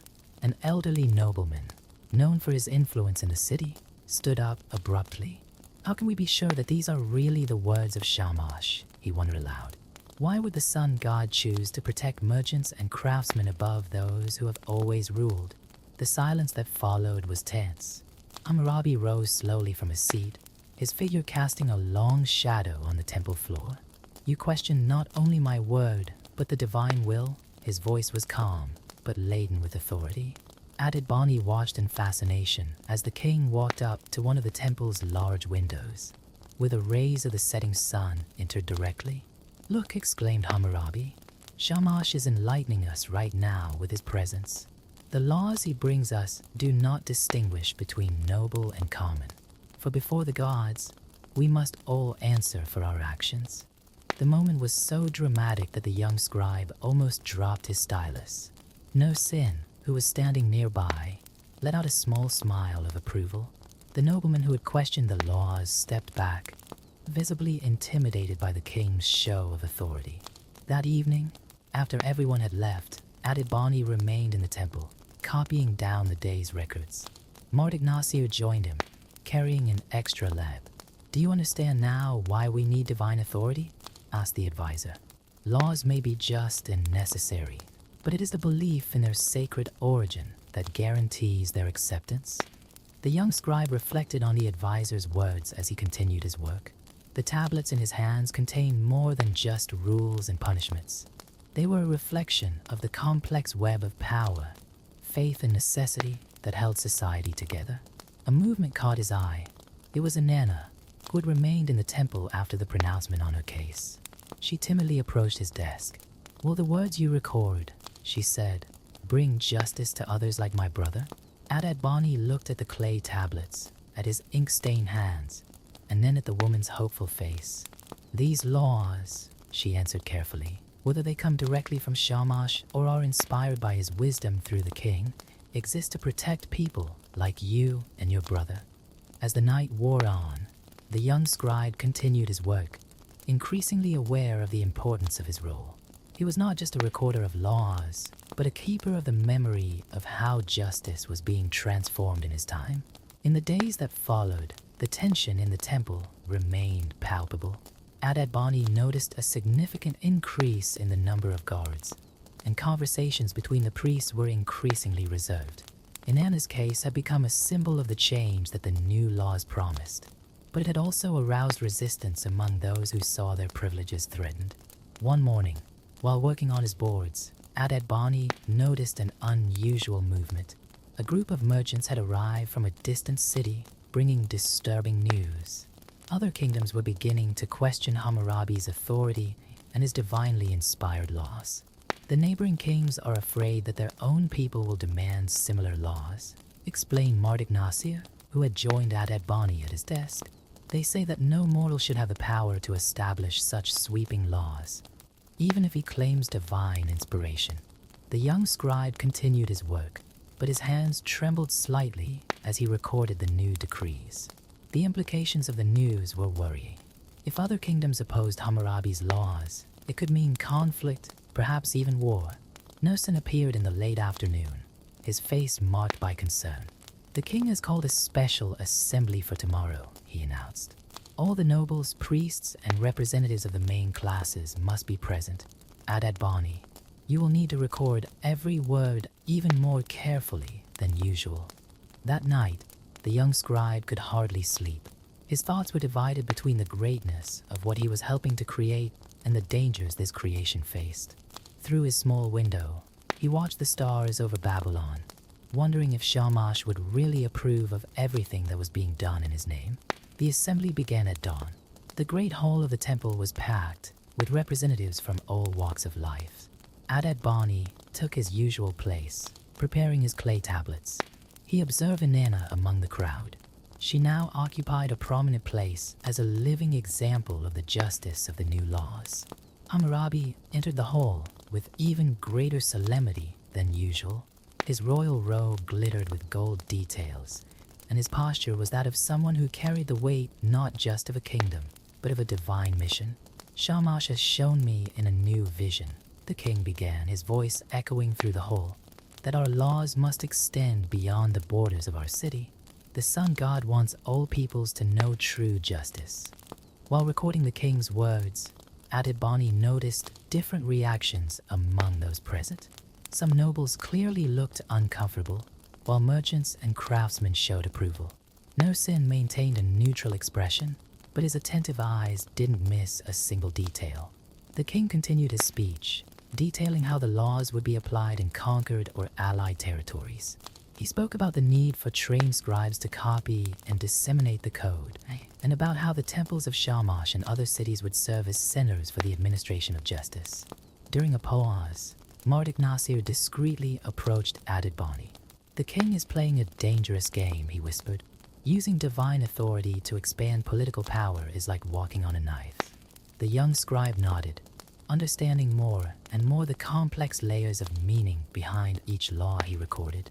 It wasn't just about justice or social order. It was about power, legitimacy, and the delicate relationship between the divine and the earthly.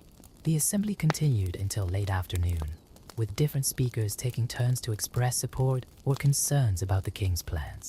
Adebani meticulously recorded everything, his tireless hands transforming words into history engraved in clay. As the sun began to set, a dramatic moment captured everyone's attention. A ray of light came through one of the temple's tall windows, shining directly on where Hammurabi was sitting. The king stood up, bathed in golden light. "Look," exclaimed one of the priests. "Shamash himself blesses our king and his laws." Adebani watched the scene with fascination, but also noticed a subtle smile on Nersin's lips. The high priest had commented earlier on the importance of understanding how the sun moved through the temple windows throughout the day. After the assembly, while organizing his tablets, the young scribe was surprised by an unexpected visitor. It was the nobleman who had questioned the laws a few days earlier. His face was marked by a different expression now, no longer one of defiance, but of resignation mixed with curiosity. "Young scribe," he said quietly, "you who record these laws, do you truly believe that they come from the gods?" Adebani hesitated, carefully weighing his words. "I believe," he finally replied, "that true justice pleases the gods, regardless of its origin." The nobleman studied him for a moment before nodding slowly. "Perhaps you're right," he murmured, turning away thoughtfully. That night, working by the light of his lamp, Adebani reflected on how the laws he was helping to record were changing not only society, but also the way people thought about justice, authority, and social order. Each tablet he completed was more than just a record. It was a brick in the construction of something truly revolutionary. As the new laws spread throughout the kingdom, Adebani noticed subtle but significant changes in Babylonian daily life. The flow of people seeking justice at the temple increased daily, and the young scribe noticed that they came not only from the city, but also from distant regions, attracted by the fame of Hammurabi's code. One particularly busy morning, while organizing his tablets, Adebani was surprised by an unusual group. They were scribes from other temples, sent to learn the new code of laws. The king had ordered that copies be distributed throughout the kingdom, and Adebani was assigned to train the new recorders. "You must teach them not only to copy the words," Nersin instructed, "but also to understand their deeper meaning. These laws will only work if those who record them truly understand their purpose." Among the visiting scribes was a young woman called Ninsan, something rare for the time. Her bright, attentive eyes reminded Adebani of his own enthusiasm when he began his work at the temple. During the training sessions, she often asked insightful questions about the origin and purpose of the laws. "How can we be sure that we are interpreting Shamash's will correctly?" she asked one day, as they practiced recording a particularly complex case about property rights. Before Adebani could answer, Marduk Nasir, who was supervising the training, intervened. "True wisdom," he said, "lies in recognizing that divine justice manifests itself through human understanding of the needs of our people." Working with the new scribes brought a new perspective for Adebani. Each time he explained a law or its context, he better understood the complexity of what they had created. The stories of Inanna and others who had found justice through the code served as powerful examples for the apprentices. One day, while supervising the work of the scribes, Adebani noticed an unusual commotion in the temple courtyard. Hammurabi had returned from a successful military campaign, bringing news that other kingdoms had agreed to adopt parts of the Code of Laws. "This is a victory greater than any military achievement," commented Nersin, watching the scribes at work. "Our laws are changing not only our city, but the entire known world." The expansion of the code brought new challenges. Different cultures and traditions needed to be considered, and Adebani often found himself working with Marduk Nasir and other advisors to adapt the interpretations of the laws to different contexts.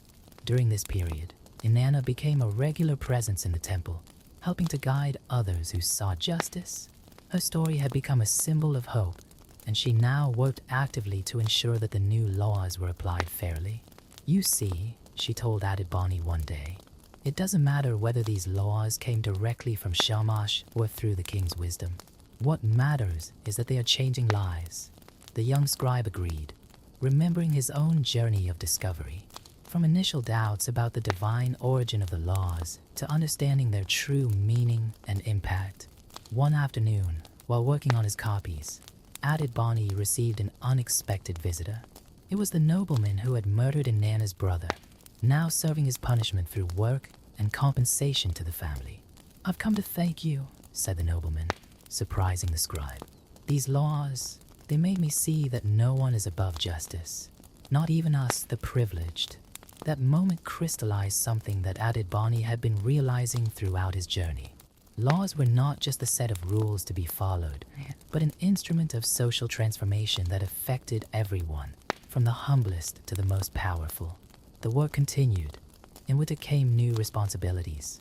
Hammurabi entrusted Added Bonnie with the task of creating a special compendium of the laws, including not only the decrees, but also examples of their application and the fundamental principles that guided them. "This will be his legacy," said Nurse Sin, watching the young scribe work on the special tablets. "Long after we are all gone, these words will continue to guide people in their search for justice." As he completed his work on the compendium, Added Bonnie reflected on his own transformation. From a young scribe full of doubts, he had become not just a recorder of laws, but a guardian of something much greater. The idea that justice could be codified, understood, and applied universally. One evening, while finishing the last tablet of the compendium, Added Bonnie found Ninsan working alone in the temple. "Why do you choose to become a scribe?" she asked. "At first, I just wanted to record history," he replied after a moment's reflection. "But I've learned that sometimes by recording history, we help to create it." The sun set over Babylon, casting long shadows through the temple windows. Added Bonnie looked at his completed tablets, each containing not only laws, but also the stories of the people who had helped shape them. Hammurabi's code had become much more than a set of divinely inspired rules. It was a testament to the human capacity to seek and create justice. And so, in the ancient clay streets of Babylon, a silent revolution had taken place, engraved for eternity on clay tablets by a young scribe who learned that true justice is born from the harmony between the divine and the human, between authority and compassion, between tradition and change.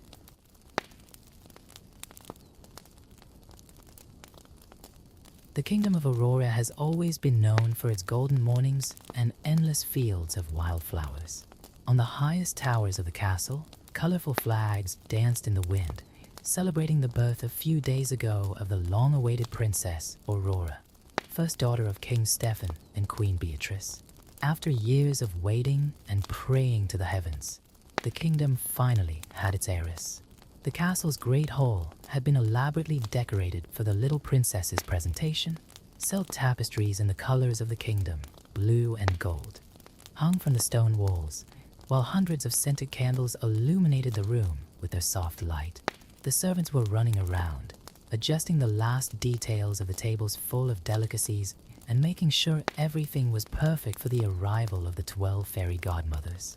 Queen Beatrice, still recovering from childbirth, smoothed her golden hair in front of the mirror while watching the crystal cradle where her daughter slept serenely. King Stephen, a gentleman with a neatly trimmed beard, approached silently and placed his hands on his wife's shoulders. "She's perfect, isn't she?" whispered Beatrice, with tears of happiness in her eyes. "As perfect as her mother," replied Stephen, gently kissing the queen's forehead.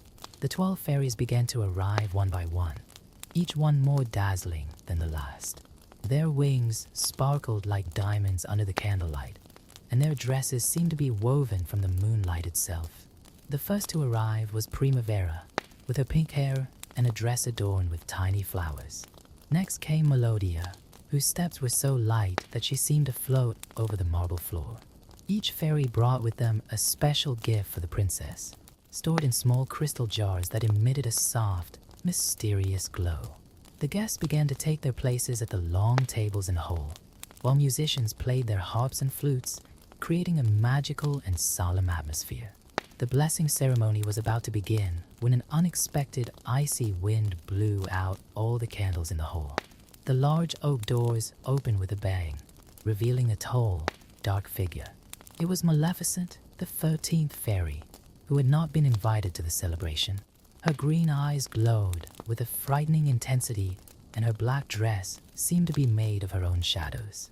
A deathly silence overtook the hall as she advanced towards the royal cradle, her staff tapping rhythmically against the floor. What a lovely party! Her voice echoed through the hall, laden with irony. I imagine my invitation got lost somewhere along the way. King Stefan stood up, trying to keep his composure. Maleficent, we didn't think you'd.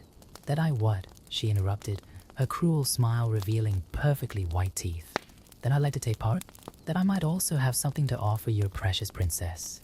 Queen Beatrice instinctively placed herself between the fairy and her daughter's cradle, but Maleficent pushed her away with a simple hand gesture. The other fairies looked at each other, tense, knowing that they couldn't directly interfere in the actions of one of their sisters. Since I'm here, continued Maleficent, leaning over the cradle, I'll also give Princess Aurora my present. Her staff began to glow with a greenish, sinister light. On the day of her 15th birthday, the princess will stick her finger in a spinning wheel and die. The hall erupted in screams of horror as Maleficent laughed, her laughter echoing off the castle walls. Little Aurora began to cry, as if she understood the gravity of the curse she had just received. It was then that Luz, the youngest of the good fairies and the only one who hadn't yet offered her gift, came forward.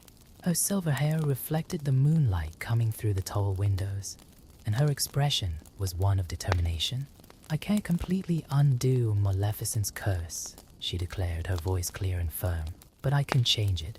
When Aurora sticks her finger in, instead of death, she will fall into a deep sleep, and from this sleep, she will only awaken with the kiss of true love. Maleficent watched the intervention with a mocking smile on her lips. As you wish, she said, spinning on her heels. Fate is sealed. And with that, she disappeared in a cloud of green smoke, leaving behind only the echo of her cruel laughter. King Stefan, determined to protect his daughter, immediately ordered all the spinning wheels in the kingdom to be burned. Guards were sent to every village, every house, every barn, collecting and destroying any instrument that might pose a threat to the princess. The 11 remaining fairies gathered around the cradle, each offering their unique gifts: beauty, grace, music, wisdom, kindness, and other attributes that would make Aurora an extraordinary princess.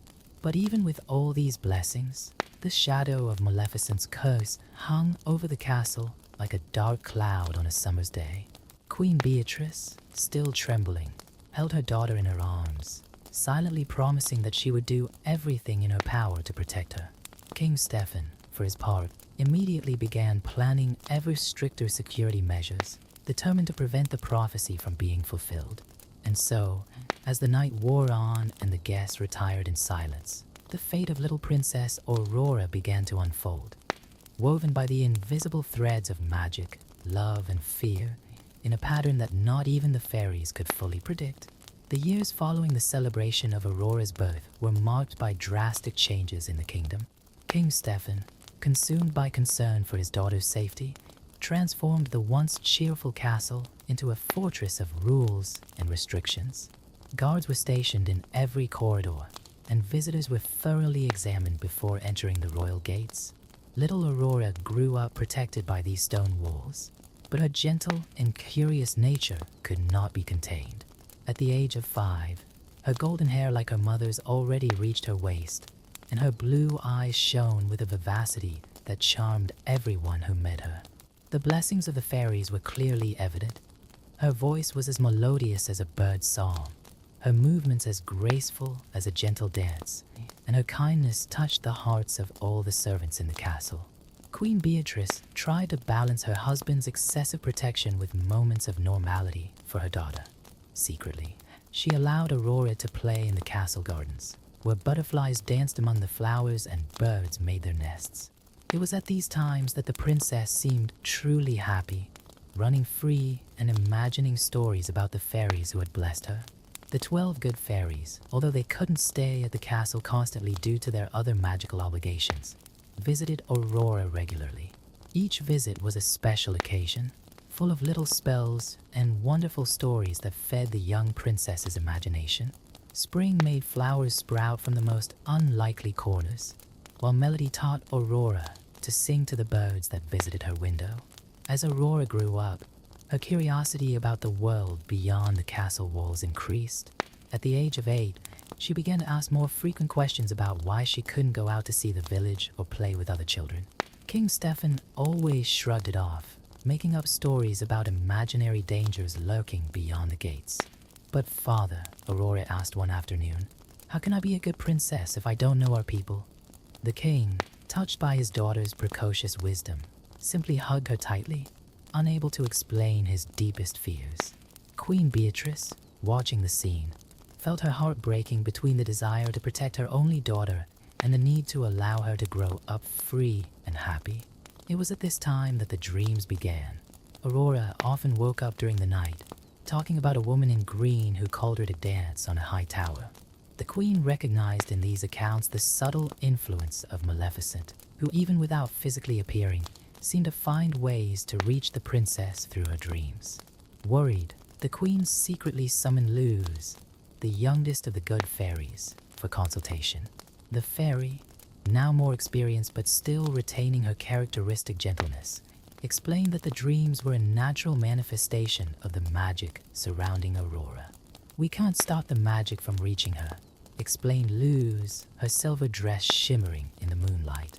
"But we can teach her to be strong enough to resist any negative influence." Following Luz's advice, the queen began to tell Aurora stories about courage, wisdom, and true love. The princess absorbed every word with fascination, especially the stories about how true love could overcome any obstacle. Meanwhile, in the darkest corners of the kingdom, Maleficent watched Aurora grow up through her pet raven. The evil fairy hadn't given up on her revenge, but she waited patiently, knowing that every day that passed brought the princess closer to her sealed destiny. The years went by, and Aurora blossomed into an extraordinary young woman. At the age of 12, she already displayed a wisdom beyond her years, mixed with a captivating innocence that was the product of her sheltered upbringing. Even confined to the castle, she found ways to spread joy. She cultivated a small garden in her room, sang to cheer up the guards on her lonely shifts, and learned everything she could about governance from her tutors. King Stefan, although still vigilant, began to relax his restrictions slightly, allowing Aurora to take part in more activities within the castle. Small parties were organized occasionally, always with carefully selected guests, where the princess could dance and socialize under the watchful eye of her parents. But the older Aurora grew, the stronger the feeling in Queen Beatrice's heart became. She knew that they couldn't protect her daughter forever, and that fate would somehow find its way into her life. During the nights, when everyone was asleep, the queen would climb to the highest tower in the castle and look up at the stars, praying that her daughter would not only find safety, but also the happiness she deserved.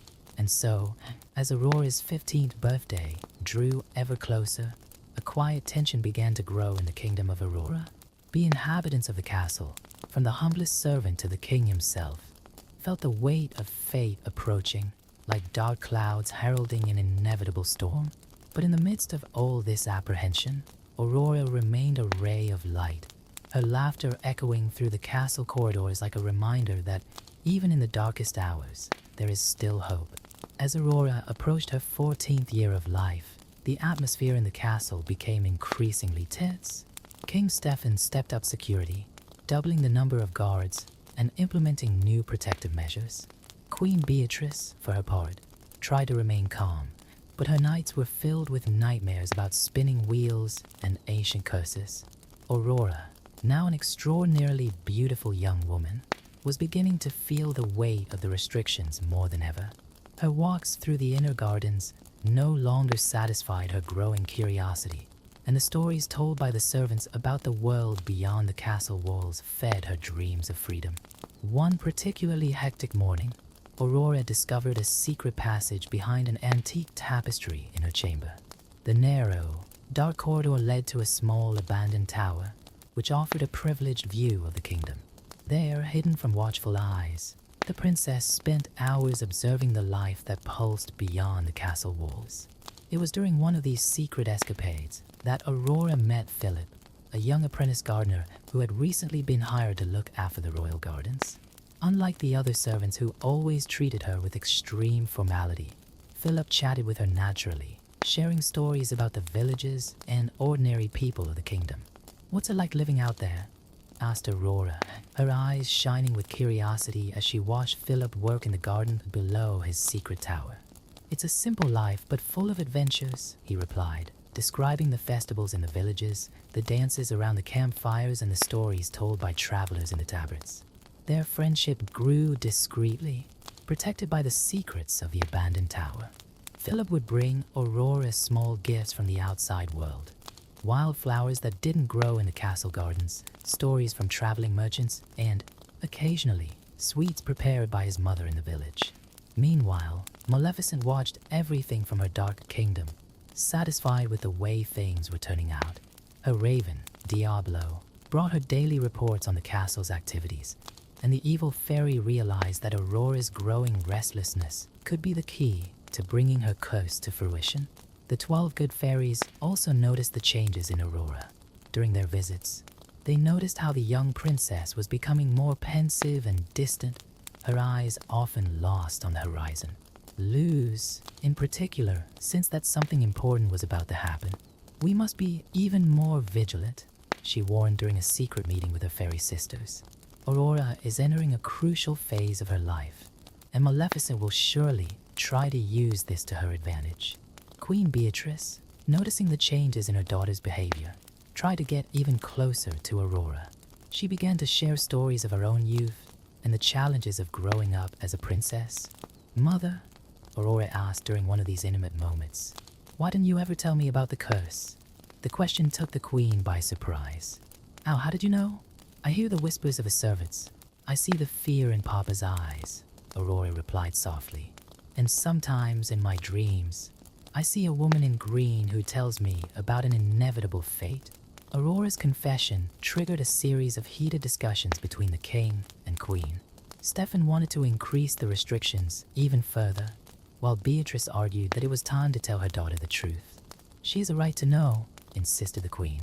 "How can we protect her from something she doesn't even know exists?" While the adults debated their fate, Aurora continued her secret meetings with Philip. Their friendship was beginning to develop into something deeper, although neither dared to admit it. "Sometimes I dream that I'm free like the birds," Aurora confided to Philip one golden afternoon. "That I can fly beyond these walls and discover the world for myself." Philip, who had long since realized that his feeling for the princess went beyond simple friendship, replied carefully, "Perhaps one day you will be able to. But for now, let me be your eyes on the outside world." What neither of them knew was that Maleficent had bewitched Diablo into taking the form of one of the many birds that Aurora fed in her window. Through him, the evil fairy not only watched, but also began to subtly plant ideas of rebellion in the young princess's mind. As Aurora's 15th birthday approached, her dreams of the woman in green became more frequent and vivid. In each dream, Maleficent showed the princess tantalizing visions of freedom and adventure, always guiding her towards a mysterious tower where a spinning wheel awaited. The good fairies, sensing Maleficent's growing influence, redoubled their efforts to protect Aurora. Each, in their own way, tried to strengthen the princess's spirit against the temptations of darkness.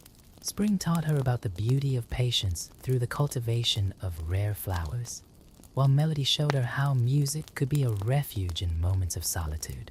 But it was the budding love between Aurora and Philip that seemed to be the most effective protection against Maleficent's influence. Every smile shared, every kind word exchanged, every moment of mutual understanding strengthened Aurora against the shadows that tried to seduce her. And so, while the entire kingdom prepared for the inevitable confrontation with fate, a love story blossomed silently in the shadows of a forgotten tower, like a stubborn rose growing between the stones of an ancient wall.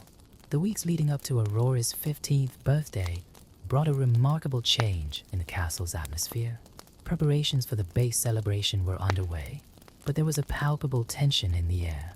King Stefan, consumed by anxiety, could hardly sleep, spending his nights walking the castle corridors and personally checking every guard post. Aurora, for her part, found more and more comfort in her secret meetings with Philip in the abandoned tower. Their conversations were now deeper, filled with meaningful glances and eloquent silences. On one particularly memorable afternoon, Philip brought with him a small harp, a gift from his grandmother, and taught Aurora an ancient love song from the kingdom. "My grandmother used to say that this melody has the power to chase away the shadows," he explained, gently guiding Aurora's fingers across the strings of the instrument. The soft sound echoed through the tower, creating a moment of peace amid the castle's growing restlessness. Maleficent, watching through Diablo's eyes, realized that she had to act quickly. The growing love between Aurora and Philip threatened to strengthen the princess against her influence. During the night, the evil fairy began to intensify her attacks through Aurora's dreams, mixing tempting visions of freedom with seductive whispers about a mysterious tower where all her questions would be answered. Queen Beatrice, noticing the growing weariness in her daughter's eyes, finally decided to take action. One quiet morning, she took Aurora for a private stroll in the castle's remote gardens. "My dear," she began, holding her daughter's hands, "it's time you knew the whole truth about your destiny." With tears in her eyes, the queen revealed the full story of Maleficent's curse and the modification made by Luz. Aurora listened in silence, several pieces of the puzzle of her life finally falling into place. "So that's why I have these dreams," murmured Aurora, "and why I've never been able to leave the castle." The revelation, instead of terrifying Aurora as her parents had feared, seemed to give her new strength. Knowing her enemy made the battle more real, more tangible. That night, when she met Philip, she shared all her burdens with him. "No matter what happens," Philip promised, holding her hands tightly, "I'll be by your side to face it." The 12 good fairies, realizing that the crucial moment was approaching, began to take turns guarding the castle. Luz, in particular, began to carefully observe Aurora's dreams, trying to create barriers against Maleficent's influence. As the day of her birthday approached, strange events began to occur in the castle. Unexplained shadows danced across the walls, and mysterious sounds echoed through the night. The guards reported glimpses of a large black raven that seemed to be everywhere at once. Aurora, strengthened by Philip's love and the knowledge of her destiny, began to actively fight the temptations in her dreams. When the woman in green appeared, the princess faced her with the songs Philip had taught her and the lessons and courage she had learned from her fairy godmothers. However, Maleficent had one last trump card. One particularly dark night, she managed to plant a crucial doubt in Aurora's heart. What if Philip's love wasn't true enough to break the curse? The seed of uncertainty began to grow, fed by the young princess's deepest fears. Philip, noticing the change in Aurora's behavior, stepped up his efforts to show his love.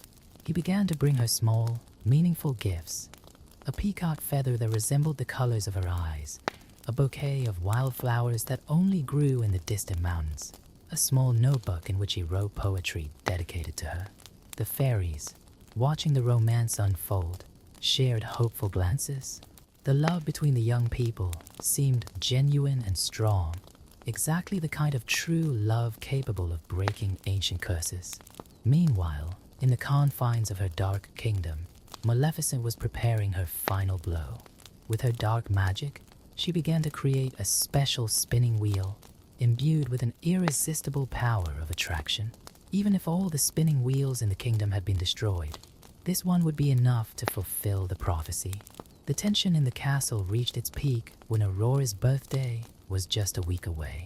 King Stefan, in a last desperate effort to protect his daughter, ordered that she be transferred to an isolated tower in the castle, far from any potential danger. "It's just a precaution, my dear," he explained as Aurora gathered her belongings. "Only until your birthday has passed. The princess accepted the decision with surprising calm, but her heart was heavy. The designated tower was not the one where she met Philip, and she knew she would be completely isolated. Before leaving, she managed to send a secret message to her beloved through one of the birds she used to feed. "Don't lose hope," the note read, "for my heart will remain with you, no matter where I am." The move to the tower marked the beginning of the last phase of this story, where love, fate, and ancient magic would intertwine in a final dance for the future of the young princess. On the eve of Aurora's 15th birthday, the tension in the castle reached its peak. The princess watched the sunset through the window of her secluded tower, her thoughts divided between Philip and her increasingly intense dreams of Maleficent. The soft evening wind carried with it the scent of flowers from the garden and, with it, a strange sense of inevitability. During the night, while everyone was asleep, a greenish glow began to emanate from a dark corner of the tower. Aurora, who was restless in her bed, sat up when she noticed the mysterious light. An inexplicable force attracted her, as if invisible strings were pulling her body towards that hypnotic luminosity. On her throne of thorns, Maleficent smiled with satisfaction. Her magic had finally found a breach in the castle's defenses. With a flick of her staff, she intensified the spell, causing a secret passage to reveal itself in the wall of the tower. Aurora, as if in a trance, followed the illuminated path. The guards who were supposed to protect her had been bewitched by Maleficent and fell into a deep sleep. The princess climbed spiral stairs that seemed to have no end, her bare feet barely touching the cold stone steps. Philip, who was secretly standing guard in the gardens near the tower, noticed the strange glow in the upper windows. His heart raced as he recognized Maleficent's dark magic, which Aurora had told him about. Without hesitation, he began to climb the tower, using the ancient vines that grew on its walls. In the depths of the castle, the 12 good fairies also sensed the magical disturbance. Luz, who was closest, immediately flew towards the tower, her silver wings cutting through the darkness of the night. The other fairies scattered around the castle, trying to wake the guards and alert the kings. Aurora reached a circular chamber at the top of a tower she didn't know. In the center of the room, illuminated by that eerie greenish light, was an ancient spinning wheel. Her fingers tingled with the desire to touch the gleaming spindle, while her mind fought against the enchantment. "Come, dear," whispered Maleficent's voice, materialized from the shadows. "Don't fight your destiny. Some stories have to take their course." The princess hesitated, the lessons of courage from her fairy godmothers and Philip's love fighting against the dark magic that clouded her thoughts.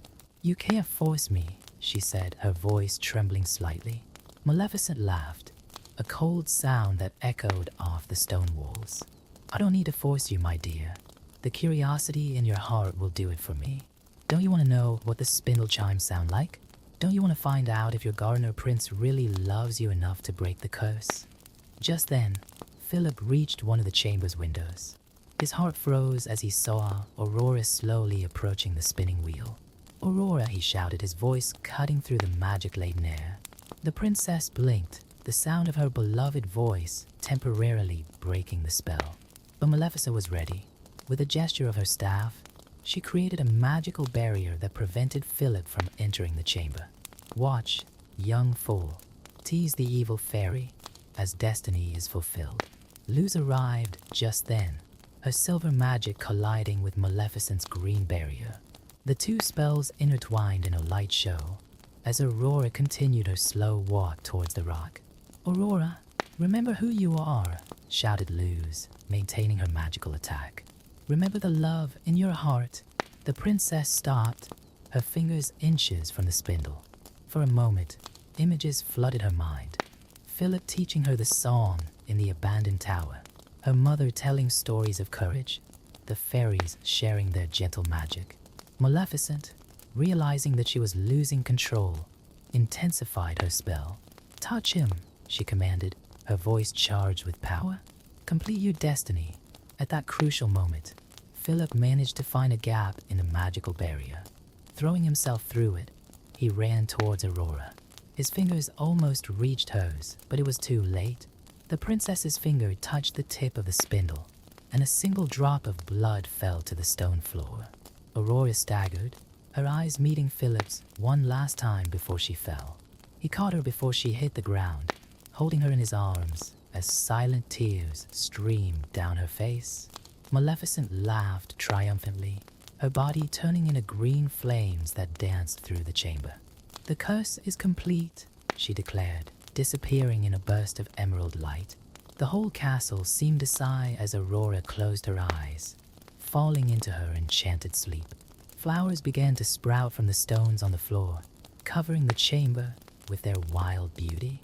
The 12 good fairies arrived one by one, their faces marked by sadness and determination. "All is not lost," said Luz, approaching Philip, who still held Aurora in his arms. "If your love is true, you can break the curse." Philip gazed into the serene face of his beloved, remembering every moment they had shared in the abandoned tower, every smile, every sweet word. Leaning in gently, he pressed his lips to hers in a gentle kiss, filled with all the love he held in his heart. For a moment, nothing happened. The silence in the chamber was absolute. Then, slowly, a golden light began to emanate from Aurora's chest, spreading throughout her body. Her eyelids fluttered and finally opened, revealing those blue eyes that Philip loved so much. "You've come," she whispered, smiling. The castle erupted in celebration. King Stefan and Queen Beatrice, who had just arrived in the chamber, rushed to embrace their daughter. The fairies danced in the air, their colorful magic creating a light show that rivaled the sunrise. And so, true love proved stronger than the most powerful of curses. Aurora and Philip were married in a magnificent ceremony, where the 12 good fairies served as godmothers. The kingdom of Aurora entered a new era of peace and prosperity, where the magic of true love continued to protect its inhabitants for many generations. As for Maleficent, it is said that she still wanders the shadows of the kingdom, bitter and lonely, a reminder that hatred and revenge can never triumph over the power of true love.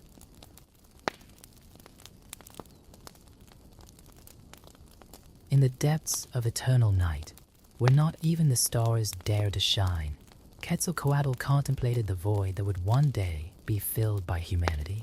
The feathered serpent, whose scales shone with the brilliance of 1,000 suns and whose feathers danced with the grace of the heavenly winds, carried the weight of a divine mission in his heart. The 4 previous attempts at creation by his brother gods had failed, leaving only bones and bitter memories in the realm of the dead. Tezcatlipoca, his brother and eternal rival, watched from his smoking mirror, his enigmatic expression revealing both curiosity and skepticism.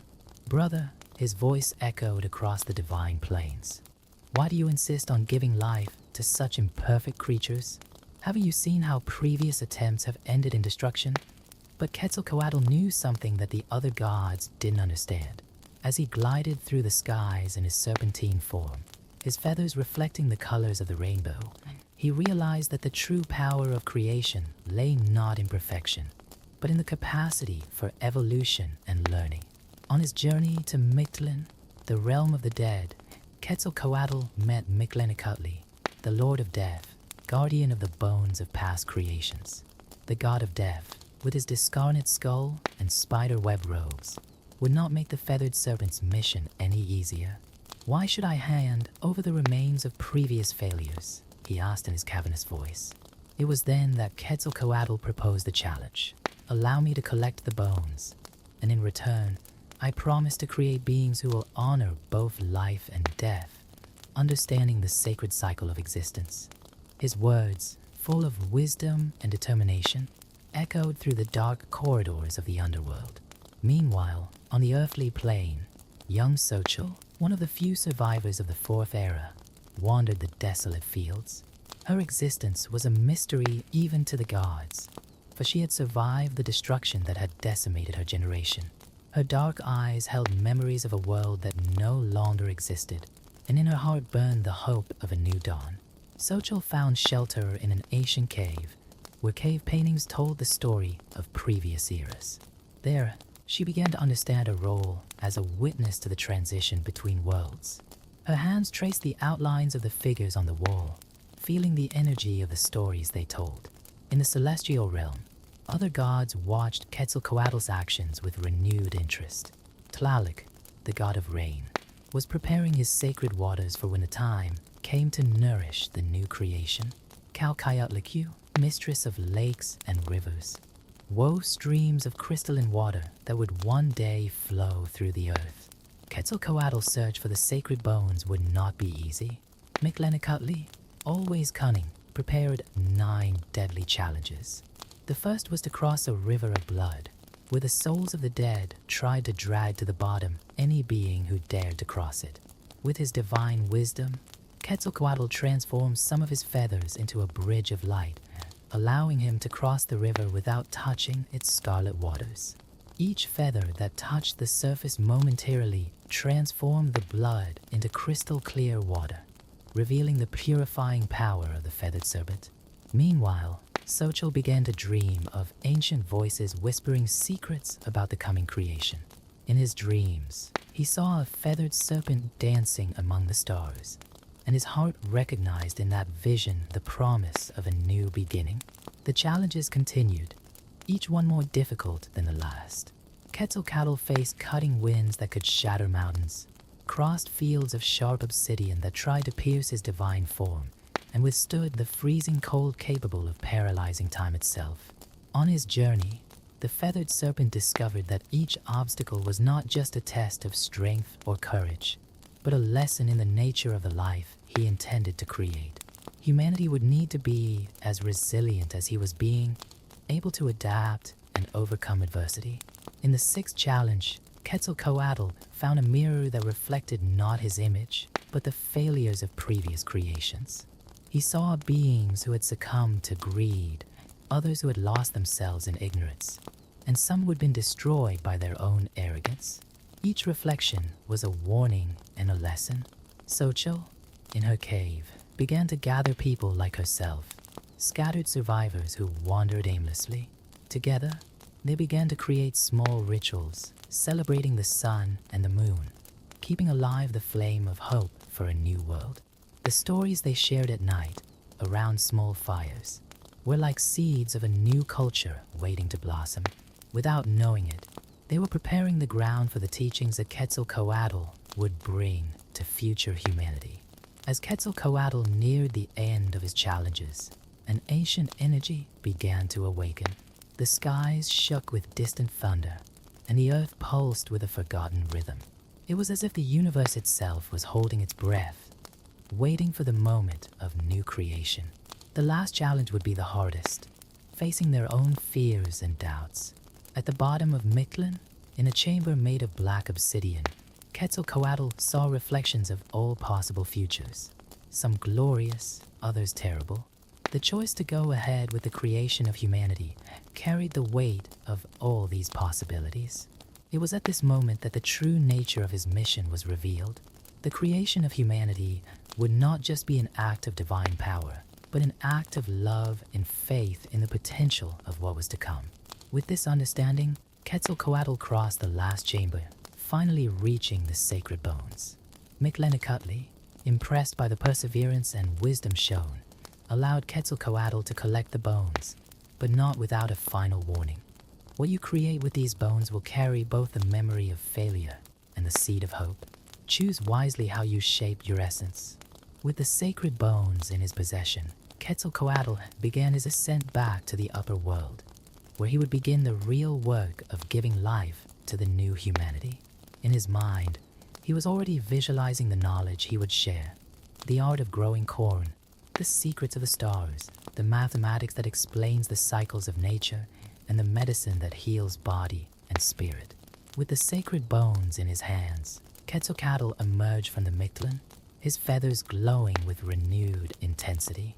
The weight of the ancestral bones was not only physical, but spiritual, carrying with them the memories and experiences of previous creations. As it ascended, tiny fragments of light escaped from between its feathers, like shooting stars announcing the dawn of a new era. Xochitl and his small group of survivors observed the luminous phenomenon in the sky with wonder and amazement. The dancing lights seemed to form patterns, telling ancient stories in a language that their hearts, but not their minds, could understand. An old woman among them, called Lali, recognized the signs. "It's the return of the feathered serpent," she whispered, her wrinkled eyes fixed on the celestial spectacle. The ancients spoke of this moment, when the divine and the earthly would meet again. On the celestial plane, Quetzalcoatl was preparing the ritual of creation. His divine blood, precious and powerful, would be the catalyst that would transform the inert bones into pulsating life.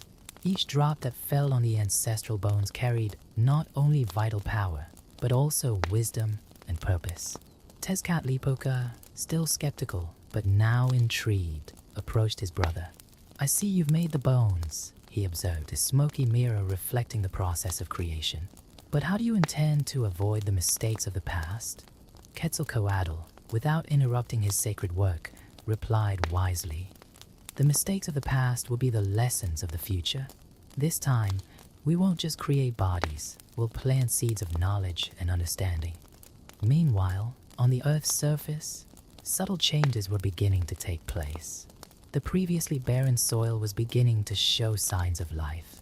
Tiny green shoots emerged from the earth, and the air carried a different scent, as if nature itself was preparing to welcome its new guardians.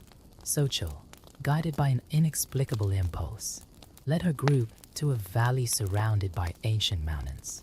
There, they found a spring of crystalline water flowing from the earth, as if Calcayatlicu was preparing the way for what was to come.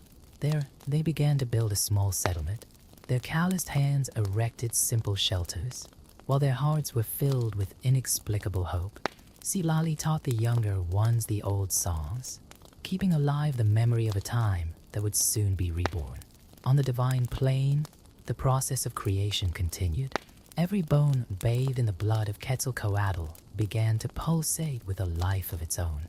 First came the men, their bodies formed from the essence of the earth and the spirit of the wind. Then came the women, born of the power of water and the heat of the sun. But this creation was different from the previous ones.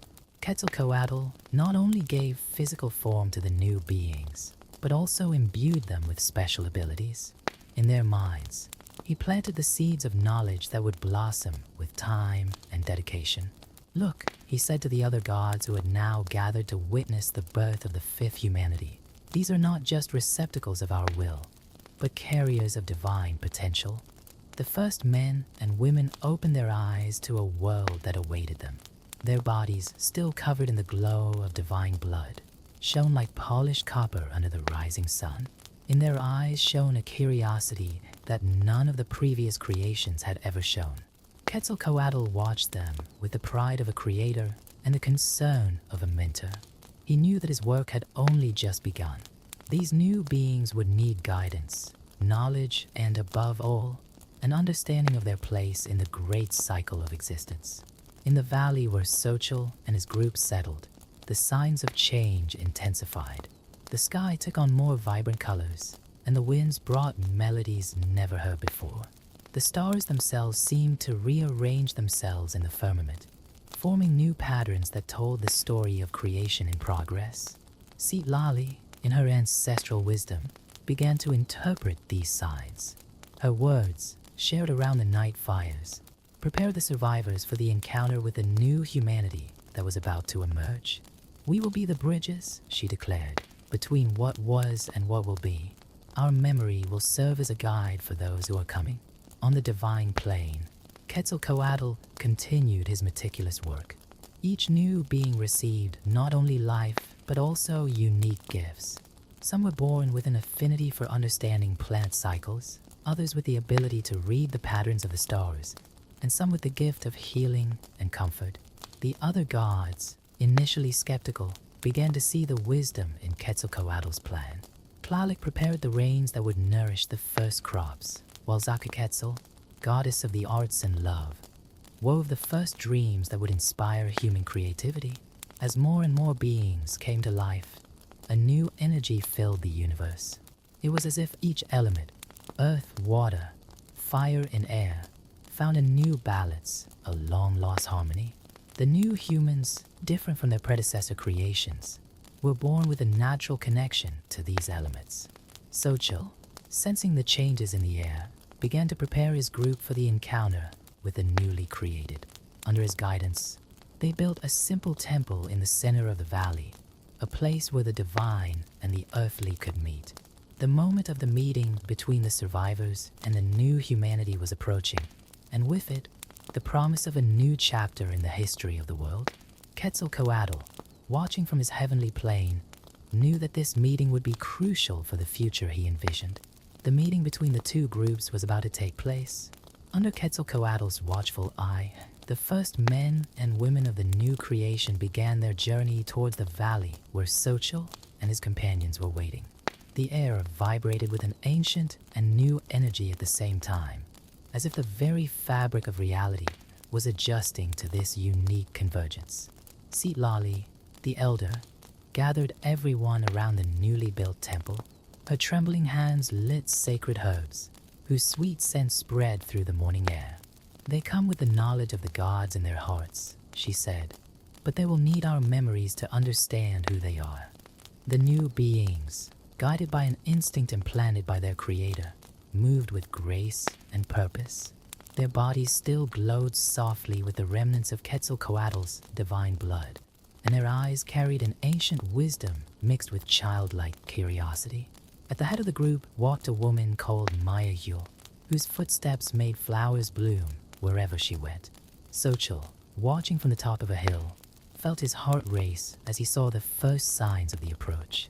The stories he had kept for so long, the memories of ages gone by, seemed to throb in his chest, eager to be shared.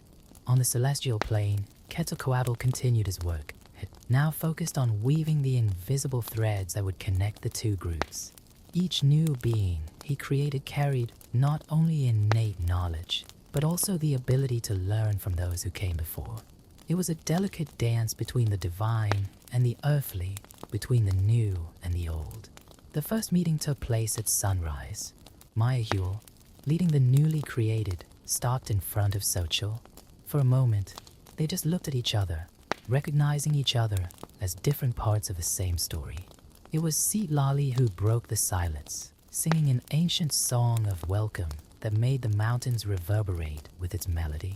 The new beings brought with them the gifts that Quetzalcoatl had given them.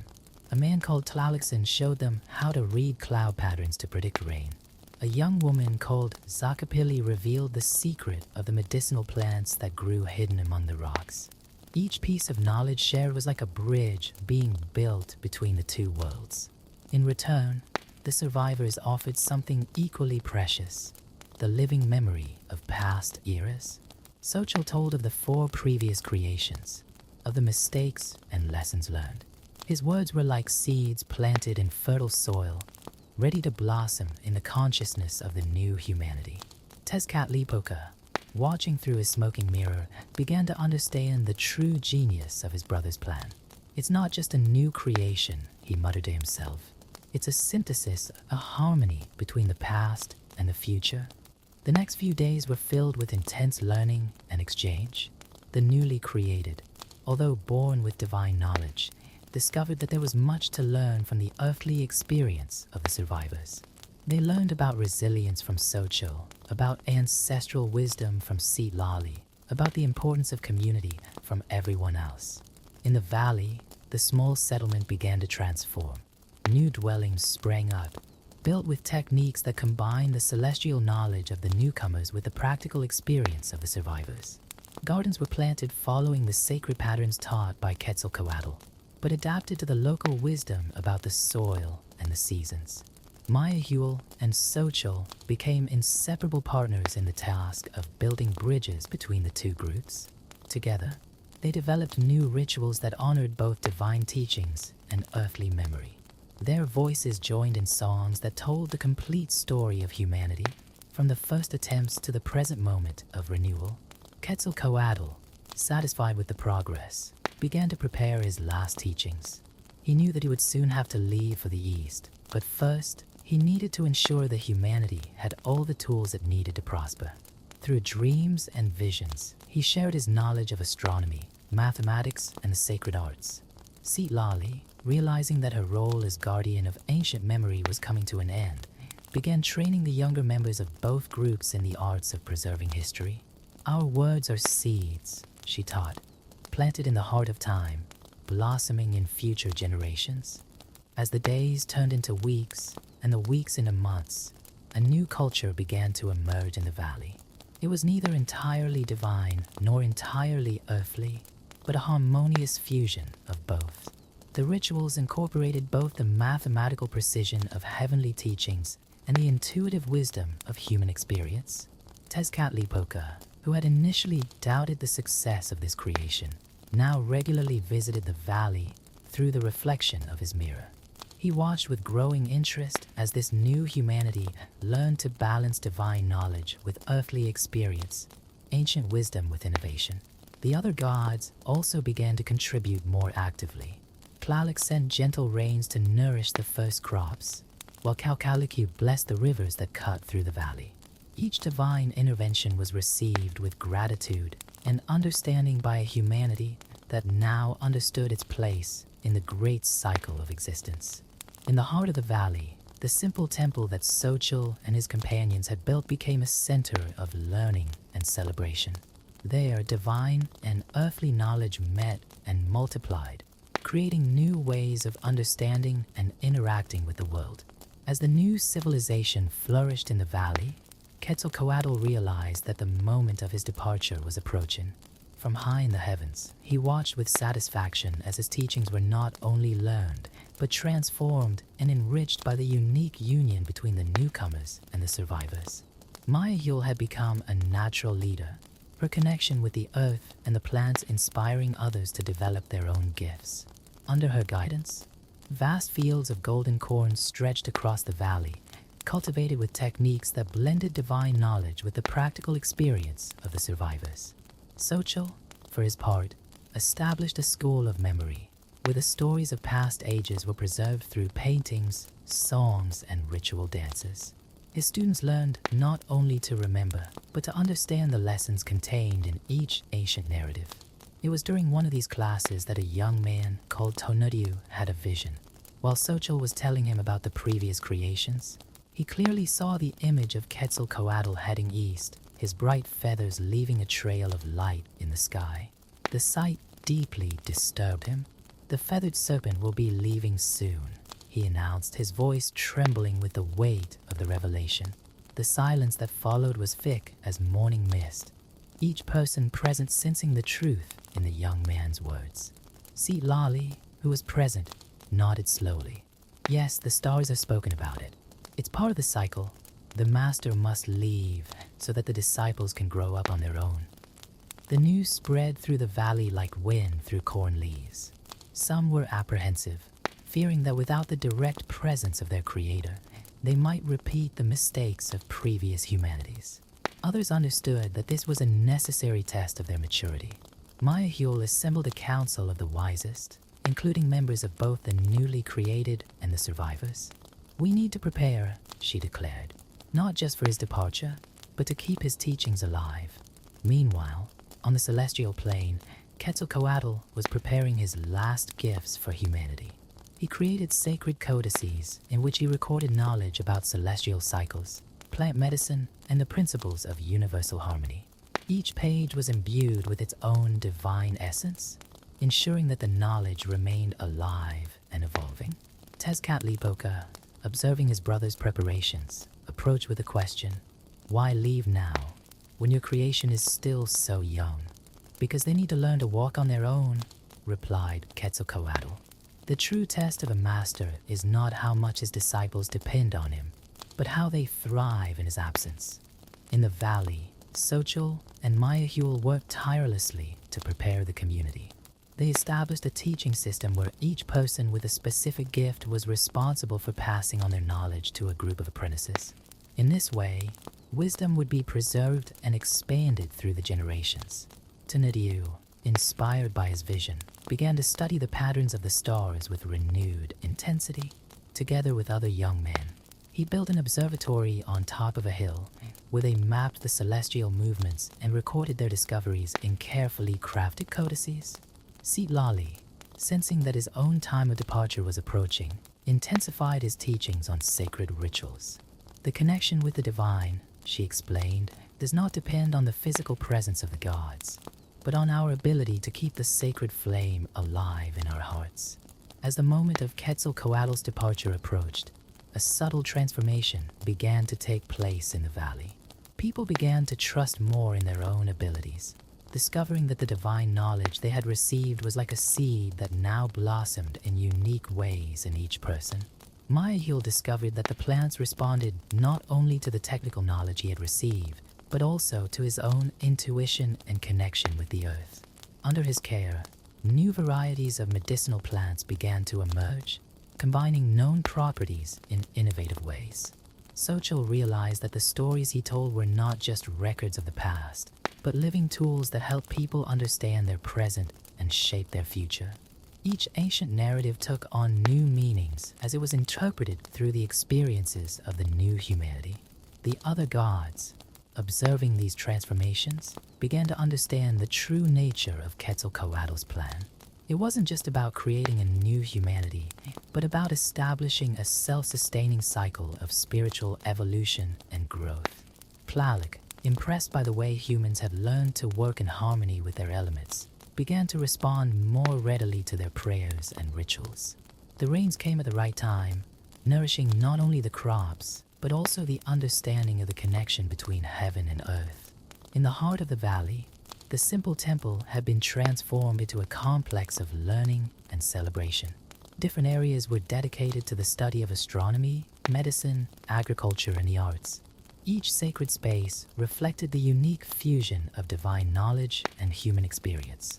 Finally, the day of Quetzalcoatl's departure arrived. The valley awoke to a different light, as if the sun itself were hesitating on its way across the sky.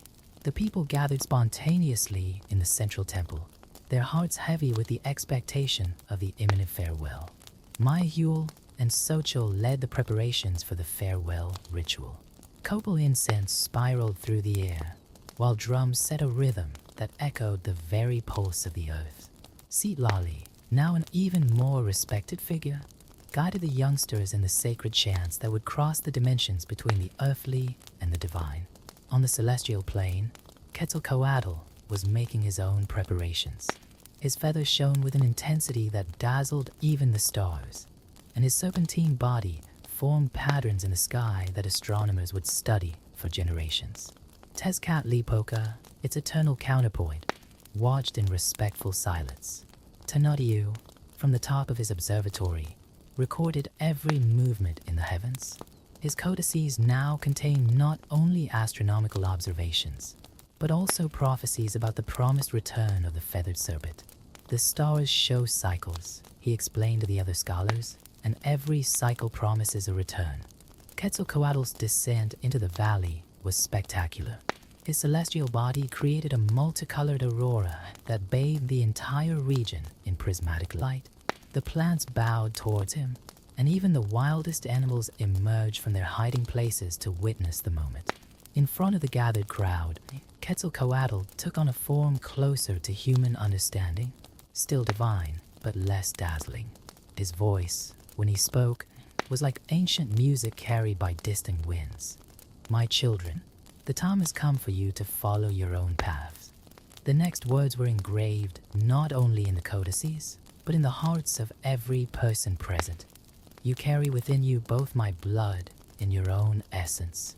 The knowledge I have shared is not a chain that binds you, but wings that will allow you to fly." Mayahil stepped forward, offering Quetzalcoatl a garland made of flowers that had been born from his own footsteps. "Father Creator," she said, her voice firm despite her emotion, "how will we know if we are following the right path?" The feathered serpent's reply was accompanied by a smile that lit up the valley. "The right path is the one you create by walking with wisdom and compassion. Don't just try to imitate my steps, but learn to dance your own dance." Xochitl, who had kept the memories of so many ages, then understood something profound.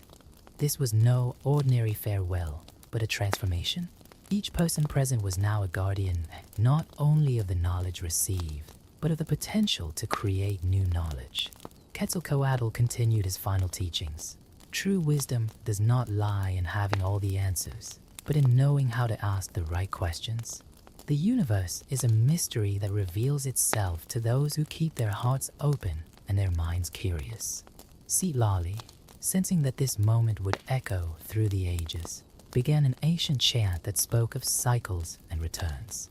Other voices joined in, creating a harmony that seemed to weave the very threads of fate. Before leaving, Quetzalcoatl performed one last creative act. With a flick of his feathers, he created a sacred garden in the center of the valley, where each plant contained a different lesson, each flower a secret of the universe. This will be a meeting place between the divine and the earthly, he explained, where they can always renew their connection with the sacred. The moment of departure itself was marked by an extraordinary transformation. Quetzalcoatl rose into the sky, his serpentine body expanding until it seemed to embrace the entire eastern horizon. His feathers fell gently, each one shining like a star before dissolving into thin air. Tenorio, watching from his post, took note of how the departed god left a trail in the sky that formed a specific pattern, a celestial map that could be used to predict his return. He left us clues, he whispered, to keep hope alive. In the days following his departure, the community discovered that Quetzalcoatl's teachings continued to reveal themselves in new ways. Mayahuel noticed that the plants in the sacred garden were subtly changing, adapting to people's needs. Xochitl found new meanings in the old stories, as if each narrative were a living thing that grew over time. Quetzalcoatl's promise of return was not just a prophecy for the future, but a constant reminder that the divine was never truly absent. Every dawn brought new discoveries, every dusk new reflections. Humanity had learned not just to survive, but to evolve. The legacy of the feathered serpent lived on not just in the codices and rituals, but in the very essence of a civilization that flourished in the valley. Subsequent generations would continue to develop the arts, sciences, and philosophies he had introduced, always finding new meanings and applications for the ancestral teachings.